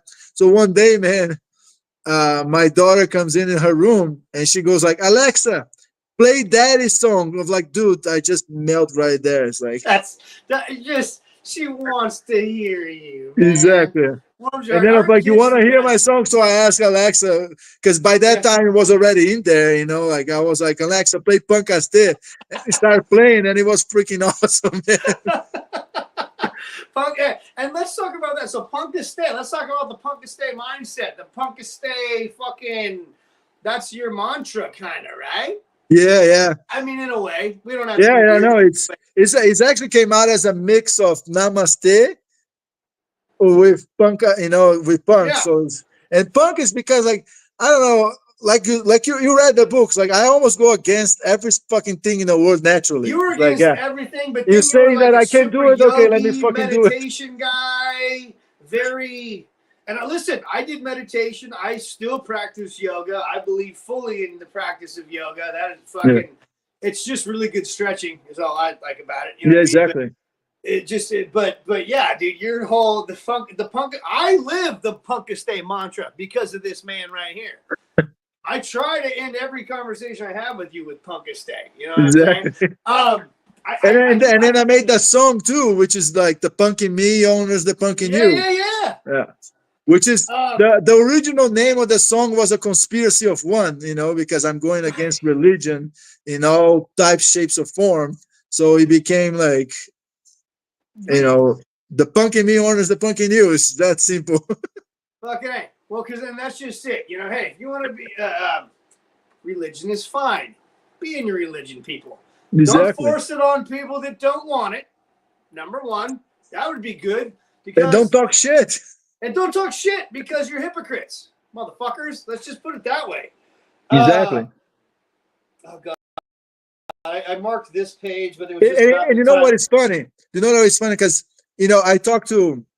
I had this mom in Luke's school, and she's super Christian and like carrying a cross and shit like that. Like, and she actually took the kid out, I think, for homeschooling. Like she's big into the whole thing. She's gonna teach him. Cool. No, and then one day she came to talk to me, and like she kind of got me by surprise, but she had like a freaking like cross here. She came to me, I was like this in the wall. I was like, what the fuck, this lady's gonna kill me. And she read my book, she's gonna kill me. So we started talking about it, and then I'm telling her about my story about dreams and shit like that. She said like, oh yeah, the Bible's all full of dreams. I'm like, so why the fuck you people give me shit about it? Right. It's like, the same thing. I follow a dream because I have the metal, and then you're gonna tell me that the Bible's full of dreams with Genesis and shit like that, and then you're gonna like give me shit about it just because I went to follow because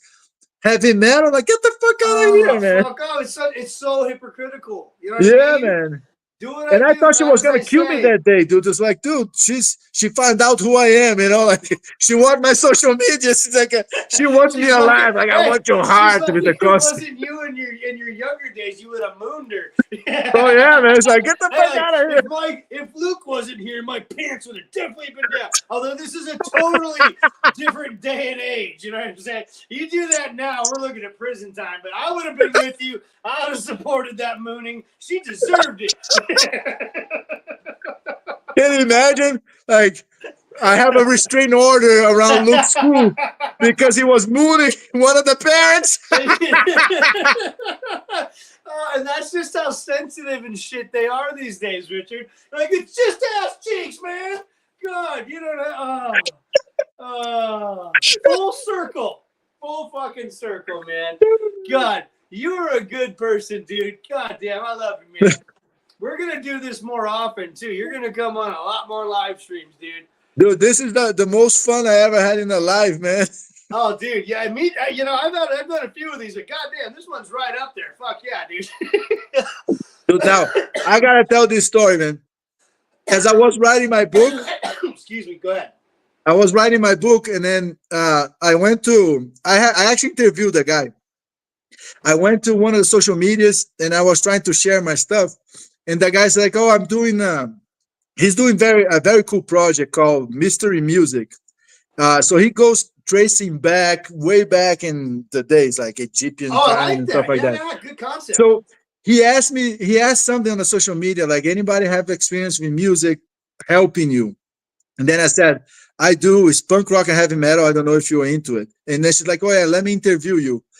The dude likes metal and stuff, but the first thing I sat down to do an interview right here, and the guy is recording. I sit down, man. I swear. As soon as I sit, my chair fucking flips, dude. Now that you gotta That was my first podcast ever. It's like, what the fuck, man? And you just eat shit and flip. Oh God, I wish we had tape of that. Man, that would have been, you would have gotten 1 million views on something like that. Like, I was watching something earlier, dude, because I like this. I like talking to people like you, and you know, whether you were even a metalhead or not, just like your life story is very interesting to me, and you're the kind of people I want to be around, man. Ever since I saw that first video, I was like, oh, this dude is someone I can relate to. And the more I've got to know you, that has only reinforced that feeling. Yeah. You know, but then again, I see a video today on YouTube, and listen, I don't give a shit about subscribers or views or any of that shit. I'm just here to have fun and talk about metal and interesting people and things on, you know, that I find interesting. People like, you know, I watched this video earlier. It had like 6 million hits, and it was literally a kid. He wakes up out of bed. There's a sound effect. He goes, woo, and then he runs to a garage. Like 8 million hits. I'm like, really? This is where we're at, society. Exactly, we're having man. a real conversation about real things.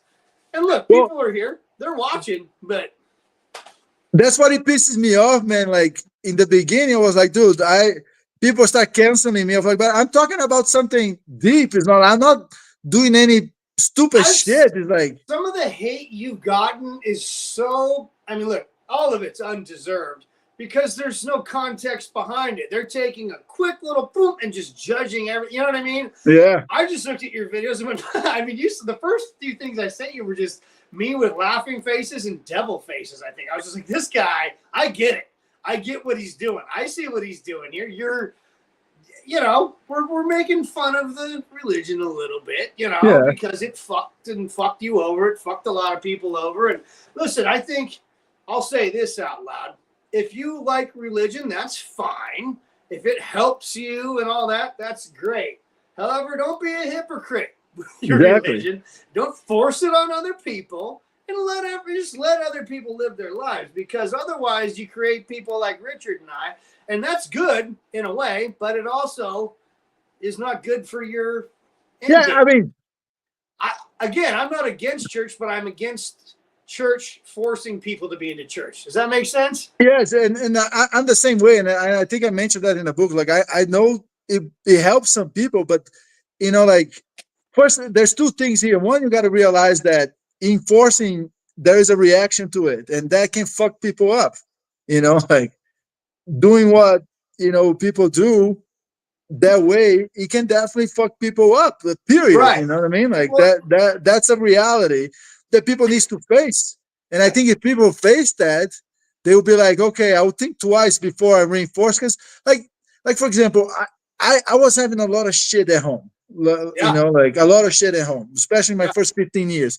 And I got a lot of anger. But, you know, listening to fucking Hell Waits and banging my head will release that anger. I will go home. I will go to school and be like, okay, fine. You know, like, I don't need to be that angry.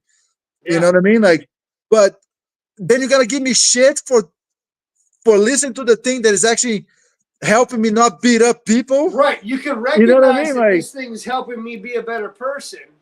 Exactly. Right? And reinforce that, which is what should have happened. Yeah. And then maybe we would both be a little more like, hey, that wasn't so bad. But no, they didn't, and this is why we are where we are. Because or instead of like that's right, beating, Jedi. beating myself up, I will, you know, just fucking go running. You know what I mean? Like a fucking maniac. That's You know, I put right, water in right, right. Sumbo, and then I would just fucking And listen, the beat running was a good myself thing, up but in it the also run, which is something healthy. You know, like get the fuck right. out of here. Support the fucking healthy people. Your brother James, I need to go. Great interview. You're welcome. And your little brother Richard here is, I consider him a brother too. God damn it. Hell yeah, man. Right there to you, bro. Fucking rock Brotherhood on. of men. Fucking. Let me sing that song. That's right. That's right.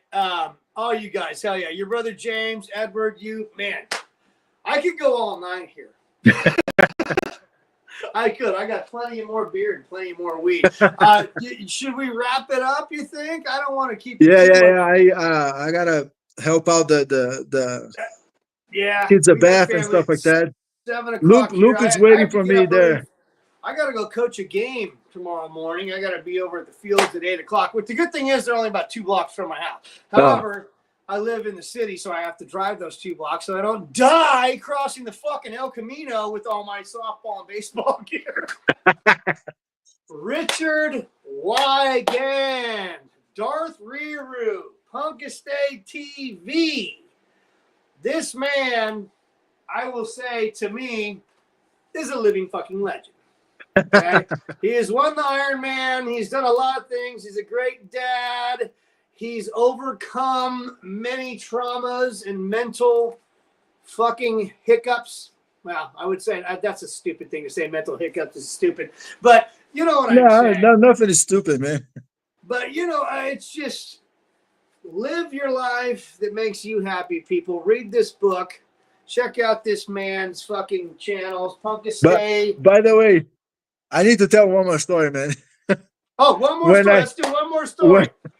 Because you said legend. You said legend. I remember this story. One more story, and then we're in it. Joe, Deadite. One more story. Go ahead. No, because you know how I went to work in the boat, right? Yeah. The cruise ship. Yeah. Yeah. So I left Florida, and everybody left Florida. I left Brazil, and everybody in Brazil was like, "Okay, he's going to work on the cruise ship." Oh, your audio. And then we went back. Yeah. You're good. So I went to work in a cruise ship, and that's all they knew it, right? That I went to work in a cruise ship. And then the word gets around in the triathlon community. And then I left the boat. And then the way the story was told in Brazil, and that's why when you go to my previous blog, Punk Rocker Dad, in the beginning, I talk about being a myth, right? But that's because of this. So the word in Brazil was that I fucking jump off the boat and swam to Florida because they were trying to catch me. Like, now, I fully back that and believe that, because when you read this, Deadite, when you read this, you're going to see that in the book, he was considering in real life the concept, like, maybe I should jump off this motherfucker and swim. I can't see land, though. So maybe, you know, it's so cool. But that was the word in Brazil, man. It's like people are saying that you jump off the boat and swim. I'm like, dude. I would. They're like, yeah. Well, hey, Iron Man to the end. This guy swam. You know. Oh no. Well, this. Let's end it on one of these fun facts. What was the total miles? Didn't you say? Oh, it was 171,000 miles approximately, which is about 4.26 times around the Earth. I was that's the amount of miles I roughly did between training and racing. I calculated like because I had logs of miles that I did, and then I kind of like roughly calculated how much my average of training week with racing. I put it all together when I was doing the book, and it came out to that. It's like about 400.25 times around the Earth. This man on your and then I came right now. And I came from a 2-pack. Swam and biked around the Earth almost 4.5 fucking times. Yeah. And this is after smoking 2 packs of cigarettes and drinking, I don't know, like at least a 6-pack every night until I puke. Okay, I didn't do that, but yes, I smoked cigarettes. Stop smoking if you smoke, people. but I'm not going to blame you if you smoke. I will not be a hypocrite ever, but not smoking is better than smoking, just saying. Better for your health. And fucking A, if you quit smoking, think about it. You try real hard, you may, if you're a real badass, be able to fucking go around the earth 4.25 times. Dude, I needed to spend my energy, you know. And then that was Rubber my way picture. of that was my way of reversing my trauma. Seriously, and it worked for a time. It worked, Right? yeah. It really did. It really did. If you read the book, him becoming a triathlete and doing all this, it did, at least temporarily, until you realize other things. What I got out of the book, that it healed you through the traumas, and then you just had to learn after those things the other shit that would help to eventually heal you, I would say. Yeah. Yeah, it's like I even say in the book, like the music is basically the marathon of the Ironman life, you know. So music is technically the marathon of my Ironman life.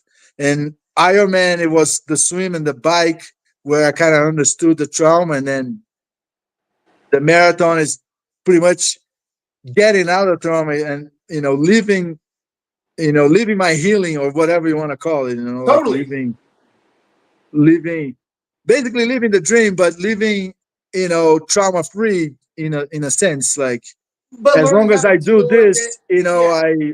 I'm in my sanity.